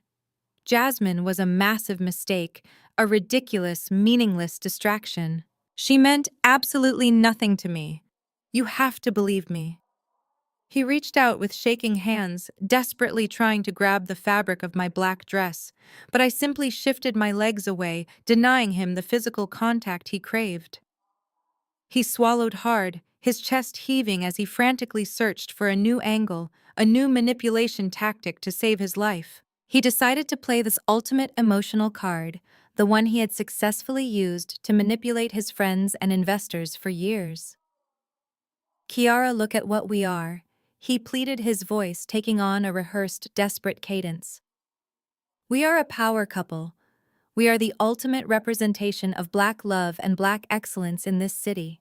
You know exactly how incredibly hard it is for us to build wealth out here. You know how the system is heavily rigged against us. You cannot let the federal government tear down a highly successful Black man. The system is specifically designed to destroy men exactly like me, to strip us of our power and lock us away. You are my wife. You are supposed to be my queen, my protector. We built this massive empire together side by side. You cannot just hand me over to a system that wants to see me in a cage. We are family.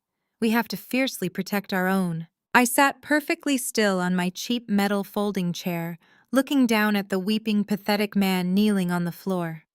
I did not feel a single ounce of sympathy.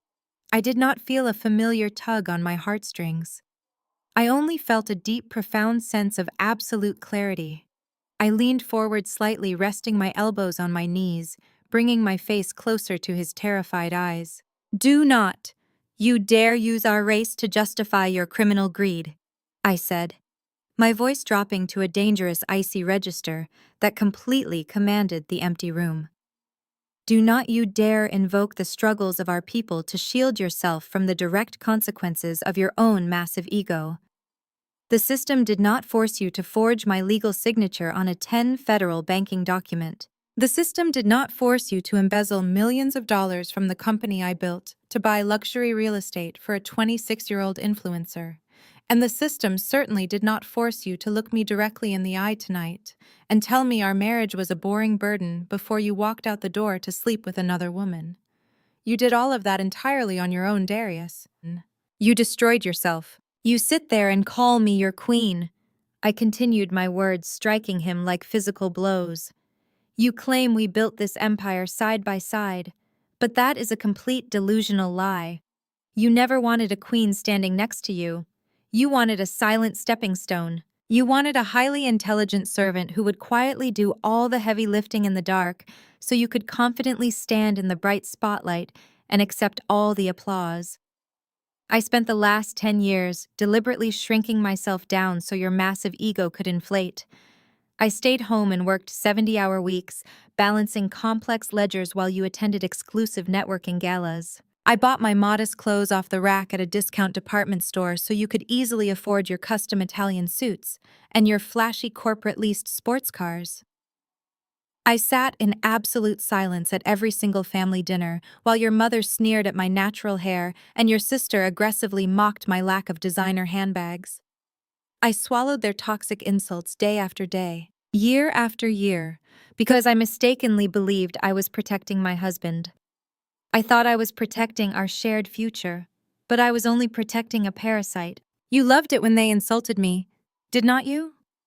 I asked, tilting my head slightly. It made you feel powerful to see the woman who actually controlled your wealth being treated like a peasant. It made you feel like the true king of the castle. You fed off their toxic energy because it validated your fake superiority. You gaslit me into believing my sacrifices were normal, that my silence was the required price for our success. But my silence was never a sign of weakness, Darius. My silence was simply the time I needed to thoroughly secure my absolute ownership of everything you falsely claimed to possess. So do not kneel on my floor and cry about the unfair system. The only unfair system in this entire equation was the abusive marriage you created.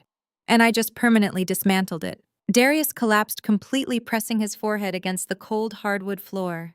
He sobbed uncontrollably, his shoulders violently shaking, as my words systematically destroyed the final remaining pillars of his completely fabricated reality. He had absolutely no defense left. He could not gaslight me. He could not manipulate me. He was entirely at my absolute mercy. What do you want? He choked out, his voice muffled against the floorboards. Just tell me exactly what you want me to do. I will sign anything. I will walk away from the company completely. I will leave the city tomorrow morning and never contact you again. Please, Kiara, I am begging you on my hands and knees. Just call the federal agents. Tell them it was a massive misunderstanding. Tell them we handled it internally. I will do whatever you ask. Just please do not let them put me in a cage. I slowly leaned back in my metal chair, crossing my legs again and smoothing the fabric of my black dress. I let him suffer in the heavy silence for a few agonizing moments, letting the sheer terror fully marinate in his mind. There is only one specific path forward, where I even consider picking up my phone to make a call to slow down this federal investigation, I finally stated softly. He instantly snapped his head up, his tear-streaked face suddenly filled with a desperate, pathetic spark of hope. Anything, he practically shouted, scrambling to sit upright on his knees. Name your price. Tell me what to do. I looked at him with eyes as cold and unforgiving as solid ice. I want you to remember what happened in this exact room just a few hours ago, I instructed calmly. After you walked out on me to go to dinner with Jasmine, you decided to call your mother. You told her you were leaving me and moving your mistress in by the weekend. So Miss Shirley, Tasha, and Jamal decided to pay me an unannounced visit. They boldly marched into my home, aggressively insulted my appearance, and demanded I pack my bags. But they did not just come here to insult me, Darius. They came here to loot. They gleefully walked through my house and claimed the most expensive items they could physically carry. Jamal ripped the massive television off the wall in the family room. Tasha stole the expensive espresso machine from the kitchen. And your mother personally boxed up the entire vintage wine collection from the cellar. They loaded all of those luxury items into Jamal's truck and drove away, celebrating my supposed downfall. Darius stared at me in total confusion, completely failing to understand how his family's toxic behavior was connected to his impending federal prison sentence. I do not understand, he stammered nervously. They took some furniture. I can buy you new furniture tomorrow. I can replace the wine. I will buy you 10 televisions. Why does that matter right now? I reached down and picked up the first thin manila folder I had shown him earlier, the one containing the single sheet of paper they had eagerly signed. It matters because every single luxury item they physically removed from this house tonight was originally purchased using the corporate funds you illegally embezzled, I explained, watching his eyes widen in fresh horror as the realization slowly hit him.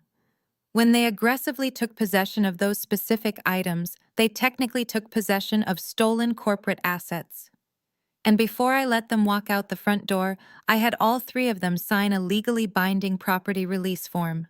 They formally documented their active participation in a conspiracy to hide stolen federal assets. If you want me to even think about stopping the FBI from aggressively kicking this front door off its hinges before sunrise, I said, leaning forward and pointing a perfectly manicured finger directly at his face, you are going to pick up that cell phone lying on the floor right now. You are going to call your mother and your sister, and you are going to tell them to bring every single item they stole from my house back. Tonight. Right now. You are going to make them drive back here in the middle of the night and return my property. Darius looked at the cell phone resting on the floorboards, his breathing turning rapid and shallow. He knew exactly what I was doing. I was forcing him to completely humiliate his beloved family, to aggressively drag them back into the mess he had created, and to shatter the perfect, wealthy illusion he had maintained for them. He hesitated for a fraction of a second, his loyalty to his mother briefly warring with his absolute terror of federal prison. But his survival instinct was far stronger than his familial love. He lunged forward, desperately grabbing the phone off the floor with shaking hands. He rapidly scrolled through his contacts and pressed the call button. He put the phone to his ear, his entire body trembling violently. The line connected. Mama. He screamed into the receiver, his voice completely unhinged and echoing loudly through the empty mansion. Get Tasha and Jamal. Put everything you took back into the truck right now and bring it back to the house. Do not ask me any questions. Just bring it all back right now or I'm going to prison. Exactly 25 minutes after Darius made that desperate, humiliating phone call, the roaring sound of a heavy diesel engine shattered the quiet suburban night. It was exactly 11:45 in the evening.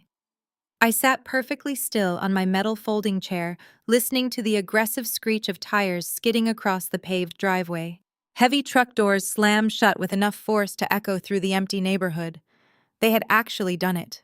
They had driven back through the dark city streets, hauling their stolen treasures, entirely fueled by their sheer confusion and burning anger. I could hear their loud, indignant voices echoing up the front concrete steps before they even reached the door.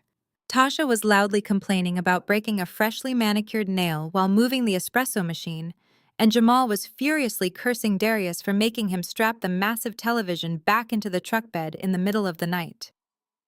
Miss Shirley was loudly declaring that she was going to finally put me in my place for causing such ridiculous family drama. They aggressively pushed the heavy mahogany front door open, marching into the grand foyer like a conquering army returning to reclaim their territory. They were fully prepared to unleash a barrage of toxic insults. They expected to find me crying in a corner while Darius stood victoriously over me commanding his castle. They expected to see the multi-million-dollar chief executive officer putting his disobedient wife completely in check. They stormed over the threshold, their faces twisted into identical expressions of arrogant entitlement, completely ready to tear me apart. But their loud, aggressive complaints died instantly in their throats. They stopped dead in their tracks just inside the entryway, creating a massive pileup of confusion. The entire house was completely dark, except for the single recessed light illuminating the center of the foyer. The sprawling mansion was entirely stripped bare. There were no expensive rugs, no custom leather couches, and absolutely no signs of the massive wealth they worshipped. The cavernous emptiness of the house swallowed their angry voices, leaving a heavy, chilling silence in its wake. They stood frozen, their eyes frantically darting around the barren walls and the bare hardwood floors, completely unable to process the absolute devastation surrounding them. They looked like confused tourists who had accidentally walked into an abandoned warehouse instead of a luxury hotel. Tasha dropped her designer purse onto the floor, the heavy thud sounding like a gunshot in the quiet room.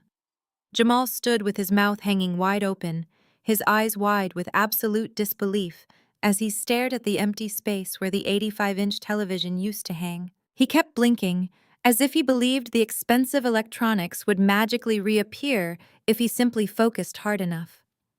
Miss Shirley gripped the collar of her lavender church suit, her chest heaving as she struggled to comprehend the visual shock.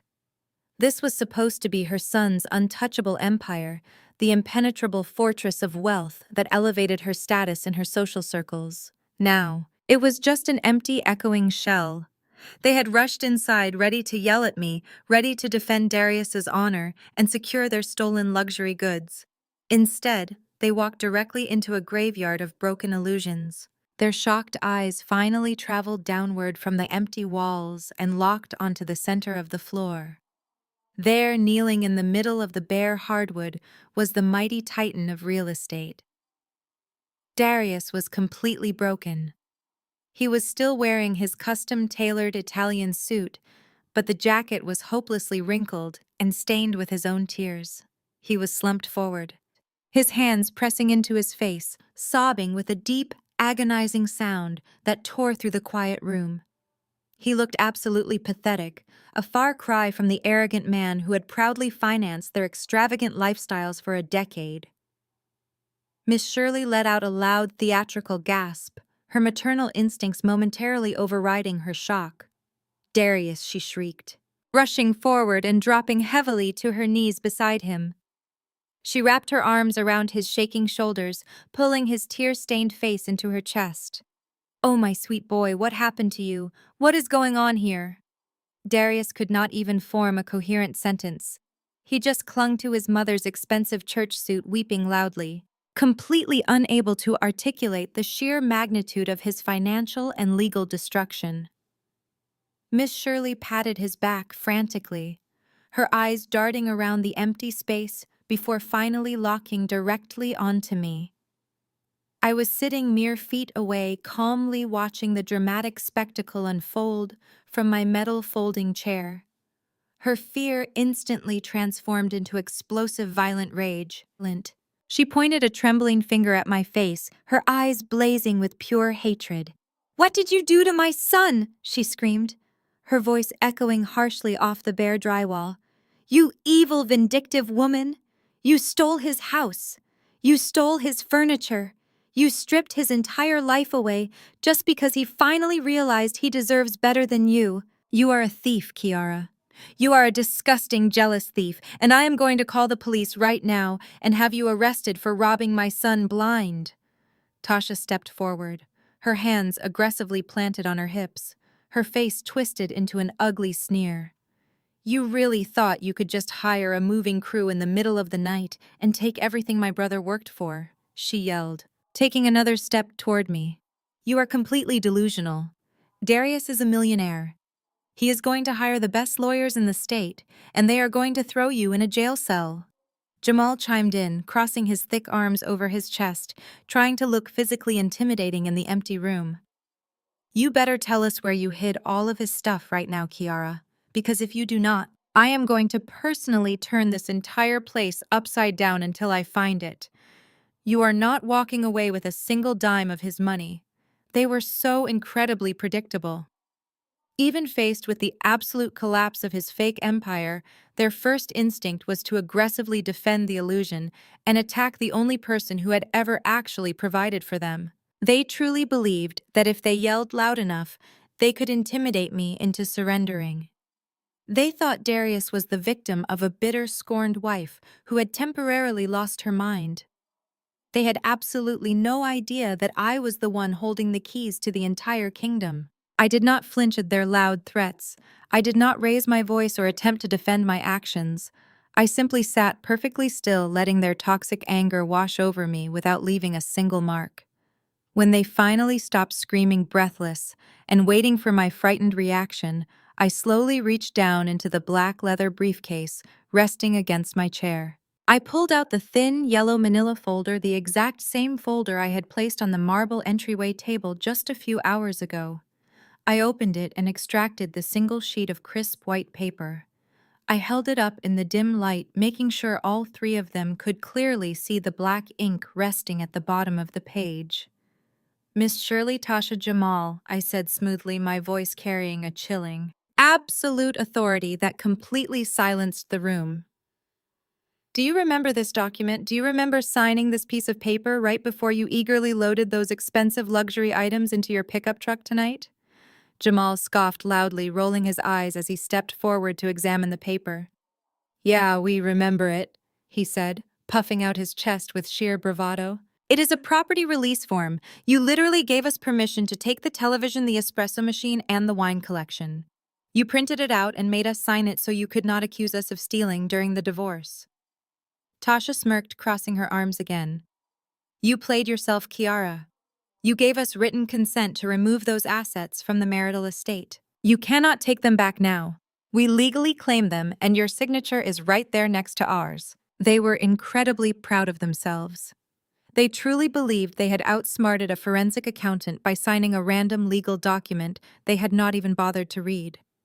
They thought this piece of paper was their ultimate shield, a bulletproof guarantee that they could keep the spoils of my shattered marriage. I need you to verbally confirm right here and right now in front of Darius, I said calmly, looking directly into Jamal's arrogant eyes. Did you physically remove those specific items from this property, and are those your authentic legal signatures at the bottom of this document? Absolutely, Jamal declared proudly, a triumphant grin spreading across his face. We took the stuff and we signed the paper. We completely outsmarted you. I slowly lowered the piece of paper, placing it gently back into the yellow folder. A slow, deeply satisfying smile spread across my face, a smile that finally made the arrogant grin vanish completely from Jamal's expression. You did not outsmart anyone, I replied, my voice dropping to a dangerous, icy whisper. Those luxury items were not marital property. They were actually purchased using illegally embezzled corporate funds. Congratulations to all three of you. You just legally confessed in writing to receiving stolen goods purchased with laundered federal funds. Your greed has officially made you criminal accomplices in a massive federal investigation, and the authorities will be arriving very soon to collect their evidence. The smug, triumphant look on Jamal's face vanished, as if I had physically struck him.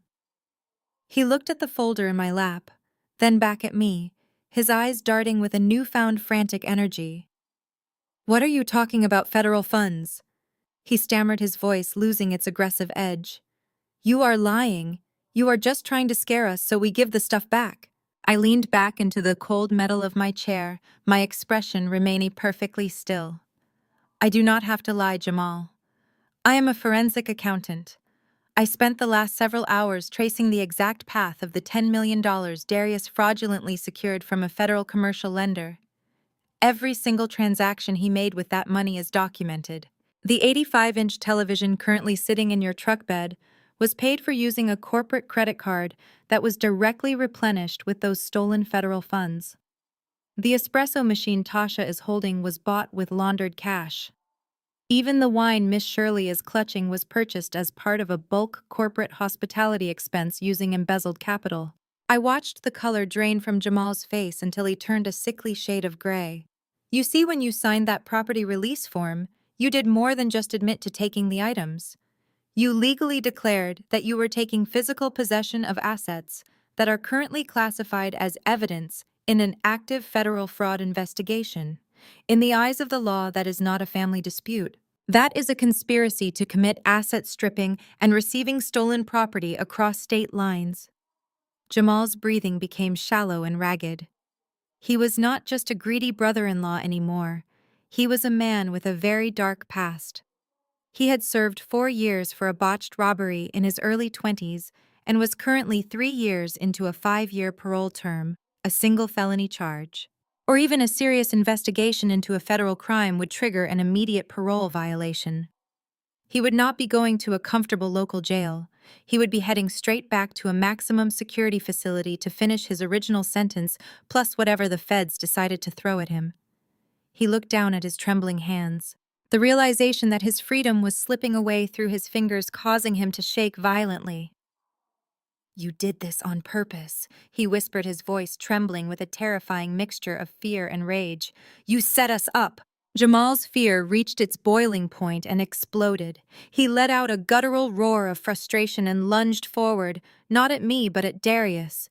He grabbed the multi-million-dollar CEO by the lapels of his wrinkled custom suit, lifting him halfway off the floor. "You told me you were untouchable," Jamal screamed directly into Darius's tear-streaked face. "You told me you were the king of this city. You made me sign those papers and move that heavy equipment in the middle of the night because you said it was all yours. Now I am going back to the cage because of your fake rich lies. I am not going back to prison for you, Darius. I will tell the feds everything. I will tell them you told us to take the stuff. I will tell them you showed us how to hide the money." Darius could only let out a series of pathetic, muffled chokes as Jamal shook him violently. The custom-tailored suit jacket he was so proud of began to tear at the seams, a perfect metaphor for the absolute disintegration of his life. Tasha collapsed onto the bare floor next to them, her expensive designer heels sliding across the polished wood. She was sobbing hysterically, the heavy black mascara she had carefully applied for her social media photos now running in dark, ugly streaks down her face. She looked like a broken doll stripped of all her artificial glamour. "We were supposed to be the elite," she wailed, her voice high and grating. "We were the Jackson family. We were supposed to be at the top. How did this happen?" Miss Shirley was not faring any better. She had slumped into the corner of the foyer, her lavender church hat sitting crooked on her head, her chest heaving as she began to hyperventilate. She clutched her chest with one hand and her stolen wine bottle with the other, her eyes rolling back in her head. "My son is a good boy," she gasped between ragged breaths. "He is a provider. He is a pillar of the community. This is all a nightmare. This cannot be happening to a perfect Christian family like ours."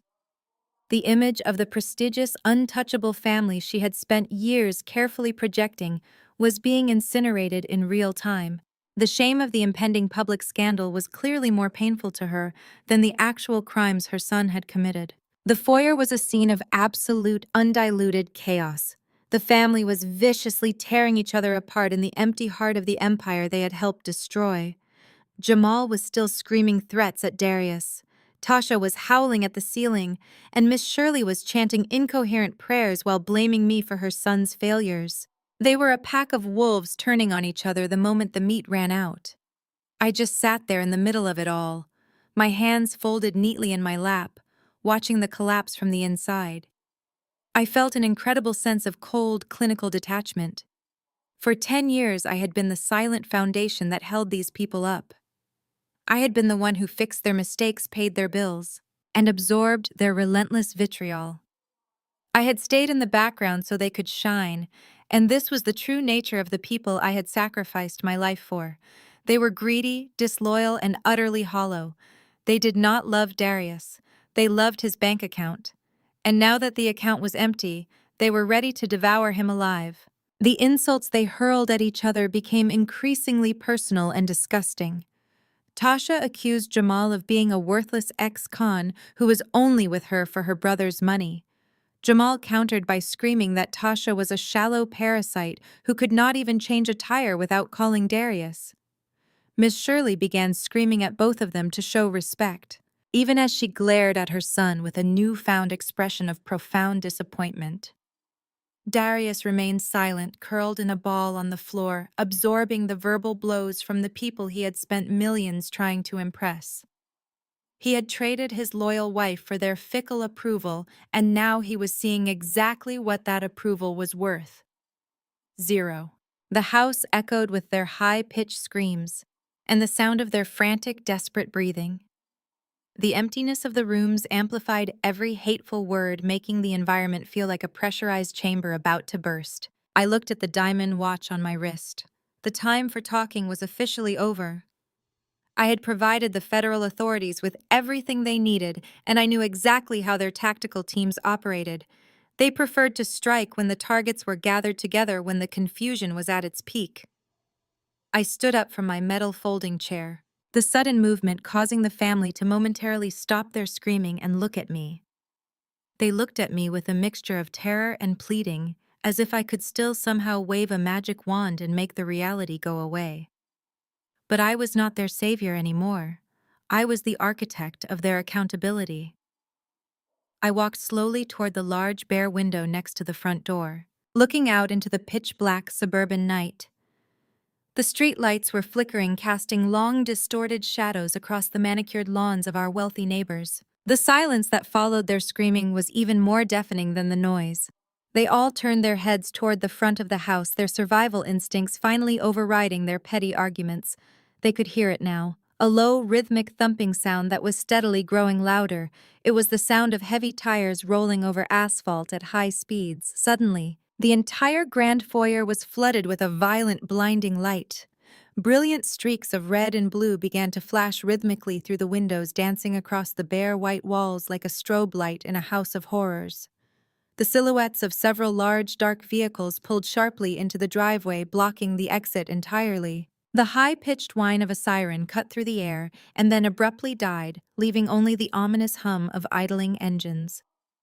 I watched through the glass as several dark figures, heavily armed and wearing tactical vests, with the letters FBI emblazoned in bright yellow, moved with military precision toward the front porch. The heavy, rhythmic thuds of their boots on the concrete steps echoed through the house. Then a series of thunderous, earth-shaking knocks rattled the mahogany front door, the sound vibrating through the very floorboards we stood on. "Open up," a loud, authoritative voice boomed from the other side. "Federal agents, we have a warrant." The time had officially run out. Darius looked up from the floor, his eyes wide with a level of terror I had never seen before. The midnight payoff had arrived. The thunderous pounding on the front door didn't stop until the heavy mahogany frame finally groaned and swung open under the pressure of federal authority. I stood perfectly still as a wave of dark tactical vests flooded into the grand foyer, their flashlights cutting through the dim light like cold, searching eyes. The air was suddenly thick with the smell of rain and the sharp, metallic tension of a high-stakes raid. The agents moved with a terrifying, silent efficiency, their heavy boots thumping against the bare hardwood floors that had been stripped of their warmth just hours ago. "Where is Darius Evans?" a booming voice demanded, though they didn't need an answer. Darius was still curled in a pathetic heap on the floor. But the second the reality of the situation fully registered, his survival instinct finally kicked in. He didn't look at me. He didn't look at his mother. He scrambled to his feet with the desperate, uncoordinated energy of a cornered animal and bolted toward the back of the house, toward the dark kitchen and the service exit. He thought he knew this house better than they did. He was wrong. He didn't even make it past the empty dining room. Two agents intercepted him with a brutal, clinical precision, tackling him into the drywall he had so arrogantly leaned against earlier. The sound of his body hitting the wall was followed by the sharp metallic double click of handcuffs snapping shut around his wrists. Darius let out a muffled, choked sob as his face was pressed against the cold floorboards, his custom-tailored suit finally and permanently ruined. The lead agent, a tall man with a face like granite, stepped into the center of the foyer and looked down at the man who used to call himself the king of the city. "Darius Evans, you are being placed under arrest for federal wire fraud, bank fraud, and embezzlement of corporate funds."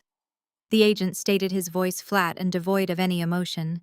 He began reading the Miranda rights, the familiar words echoing off the bare walls of the mansion like a funeral dirge. Darius didn't fight back anymore. The arrogance that had fueled his 10-year betrayal had vanished, replaced by a hollow, vacant stare. As the agent reached the part about anything you say being used against you, Darius finally looked up, his eyes landing on me. He looked at me as if he were seeing a stranger, a ghost he had tried to bury, but who had returned to claim everything he owned. Meanwhile, a secondary team of agents moved toward Jamal and Tasha, who were still huddled in the corner, paralyzed by the sudden eruption of federal power. One of the agents pulled the yellow manila folder I had provided earlier and held up the property release form. "Jamal Jackson and Tasha Evans," the agent said, his voice sharp and unforgiving. "You are being detained for possession of stolen federal assets and active participation in a conspiracy to conceal embezzled corporate property. You have the right to remain silent."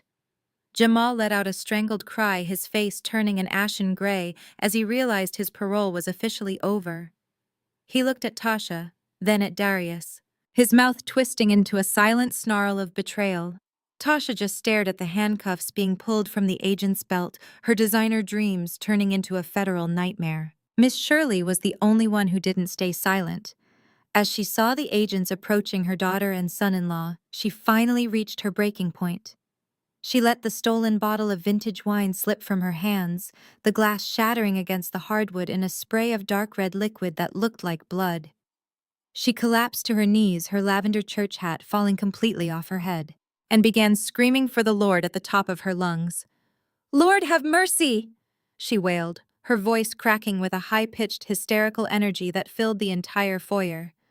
"This is a mistake. My son is a man of God. He is a provider. You are taking the wrong people. Help us, Jesus." She began rocking back and forth, her hands reaching toward the ceiling as if she expected a miracle to descend and wipe away the handcuffs. The agents ignored her, moving with practiced indifference as they escorted Jamal and Tasha toward the waiting cruisers. The sight of her perfect family being paraded out of the mansion in tactical custody was too much for her ego to bear. She slumped onto the floor, her expensive suit soaking up the spilled wine, her cries becoming incoherent as the illusion of her family's excellence was permanently incinerated in front of the entire neighborhood. Once the chaos had settled into a grim, organized procedure, the lead agent turned his attention to me. He had watched the entire scene from the periphery, his sharp eyes noting my absolute calm amidst the emotional wreckage. He approached me with a level of professional respect that he hadn't shown to anyone else in the room. "Mrs. Evans," he said, nodding once towards the black leather briefcase resting against my folding chair. "I believe you have something for us." I didn't say a word. I simply reached into the briefcase and pulled out a small encrypted master flash drive. This small piece of plastic contained the digital soul of the company. It held every fraudulent ledger, every offshore account routing number, and every single forged email Darius had ever sent. It was the complete, undeniable roadmap of his decade-long criminal career. I handed it to the agent, my fingers steady, my gaze unwavering. "This contains everything you need to secure a grand jury indictment," I stated, my voice echoing with a chilling absolute clarity. "You will find the forged $10 million loan agreement in Folder A, and the construction slush fund audit in Folder B. Every cent is accounted for." The agent took the drive, his expression softening just a fraction. "Thank you for your cooperation, Kiara. You did the right thing." I watched him secure the drive in an evidence bag, knowing that with that single gesture, the door to Darius's old life had been permanently welded shut. The agents began hauling the suspects toward the front door. Jamal was still cursing under his breath. Tasha was weeping silently, and Miss Shirley was being helped up by a female officer, her face a mask of profound public shame. But Darius was the last to be moved. As they pulled him toward the threshold, he dug his heels into the bare floorboards, resisting for one final desperate second. He twisted his body around his face, a distorted mask of raw terror and pathetic pleading. He looked directly at me, his eyes searching mine for any trace of the woman who used to sacrifice her own happiness for his comfort. "Kiara, please," he rasped, his voice barely a whisper above the idling engines outside. "You have to fix this. You're the only one who can. Call the lawyers. Tell them it was a mistake. Tell them you didn't mean it. I'll do anything you want. I'll change. I'll be the man you want me to be. Please, baby, don't let them take me like this." He looked small, broken, and utterly insignificant in the middle of the empty castle he thought he ruled. The woman who would have saved him 10 years ago was dead, and I had been the one to bury her. I didn't feel anger. I didn't feel joy. I only felt the weight of the folders in my briefcase and the cool night air blowing through the open door. I looked him dead in the eye, my expression as cold and unforgiving as the metal chair I had been sitting on all night. I didn't blink as the agents began to drag him over the threshold. "I told you not to wait up," I said. The heavy mahogany door finally clicked shut, the sound echoing through the cavernous, empty halls one last time. The flashing red and blue lights had long since faded into the distance, taking the noise, the screaming, and the betrayal with them. For the first time in 10 years, the house was truly quiet. I stood in the center of the grand foyer, watching the first pale streaks of dawn begin to bleed through the tall windows, painting the bare hardwood floors in shades of cold gray and soft gold. The air felt light, stripped of the suffocating weight of Darius's ego and his family's toxic entitlement. I reached down and gripped the handle of my single elegant leather suitcase. It was all I needed. I walked across the threshold. I walked, my heels clicking a steady, confident rhythm against the stone steps. Waiting at the end of the driveway was a sleek, black chauffeur-driven SUV. The driver stepped out, nodding respectfully as he took my bag. I didn't look back at the sprawling brick colonial. Tomorrow, the demolition crew would arrive to tear it down, and honestly, it was the most honest thing that had happened to that property in years. I stepped into the back seat, the door closing with a solid, expensive thud, and watched the gates of my old life vanish in the rearview mirror. As the city skyline began to glow in the morning sun, I felt a profound sense of clinical satisfaction. The wreckage I left behind was absolute and mathematically perfect. Darius wasn't just going to lose his reputation, he was going to lose a decade and a half of his life. My legal team confirmed that with the mountain of evidence I provided. The federal prosecutor was pushing for a 15-year sentence without the possibility of early parole. The king of real estate was going to spend his prime years in a concrete box, trading his custom suits for a prison jumpsuit. His little mistress Jasmine didn't fare any better. The moment the news of the federal raid broke, her influencer sponsors dropped her like a hot coal. Her brand was built on a lie of luxury, and now she was the face of a high-profile fraud scandal. She had to file for personal bankruptcy within 48 hours of her eviction. Her designer bags and rented lifestyle evaporated into nothingness. Even Miss Shirley, the woman who lived for the prestige of her son's success, was facing her own quiet hell. The church community she used to lead with such a judgmental hand had completely turned on her. The scandal of the stolen wine and her son's federal crimes made her a social pariah and outcast in the very pews where she used to look down on me. She was alone, humiliated, and stripped of the only thing she ever truly valued, her fake status. Meanwhile, I was finally breathing. Because I had structured the company through that anonymous offshore trust years ago, the federal authorities recognized me as the victim and the whistleblower, not the accomplice. I successfully petitioned the courts to take full legal control of the remaining clean assets of the firm. I didn't want the Evans name. So I liquidated the old brand and launched my own elite forensic financial firm under my maiden name. I was no longer the silent architect in the shadows. I was the face of the most powerful auditing group in the state. I had taken the bricks of the empire Darius tried to steal and used them to build a fortress that was entirely mine. The numbers girl had finally finished the final audit, and for the first time in my life, the balance sheet was perfectly in my favor. I had traded a hollow marriage for a solid future, and the price was well worth it. I looked out at the city, the buildings reflecting the bright, unforgiving light of a new day. They say that behind every great man, there is a great woman. People use that phrase as a compliment, but it is actually a trap. It implies that our purpose is to be the invisible foundation, the silent support system that allows a man to soar while we stay grounded in the dirt. But sometimes, we aren't standing behind them to support them. Sometimes we are standing there holding the walls up so their fragile, hollow egos don't collapse on top of us. We spend years shrinking our voices, our talents, and our very identities just to make someone else feel powerful.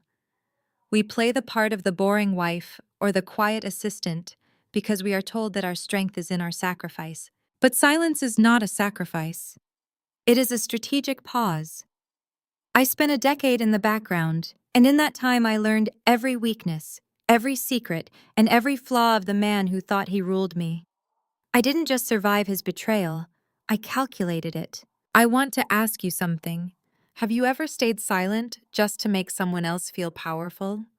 Have you ever felt yourself getting smaller so that a partner or a family member could feel big? More importantly, how did you finally take your power back? I want to hear your stories of resilience and your moments of absolute clarity in the comments below. Let's talk about the moment you stopped holding up someone else's walls and started building your own. If this story resonated with you, if it gave you a little bit of that fire, you need to stand up for your own worth. Please hit the like button and subscribe to the channel. We are building a community of people who are done being placeholders in their own lives.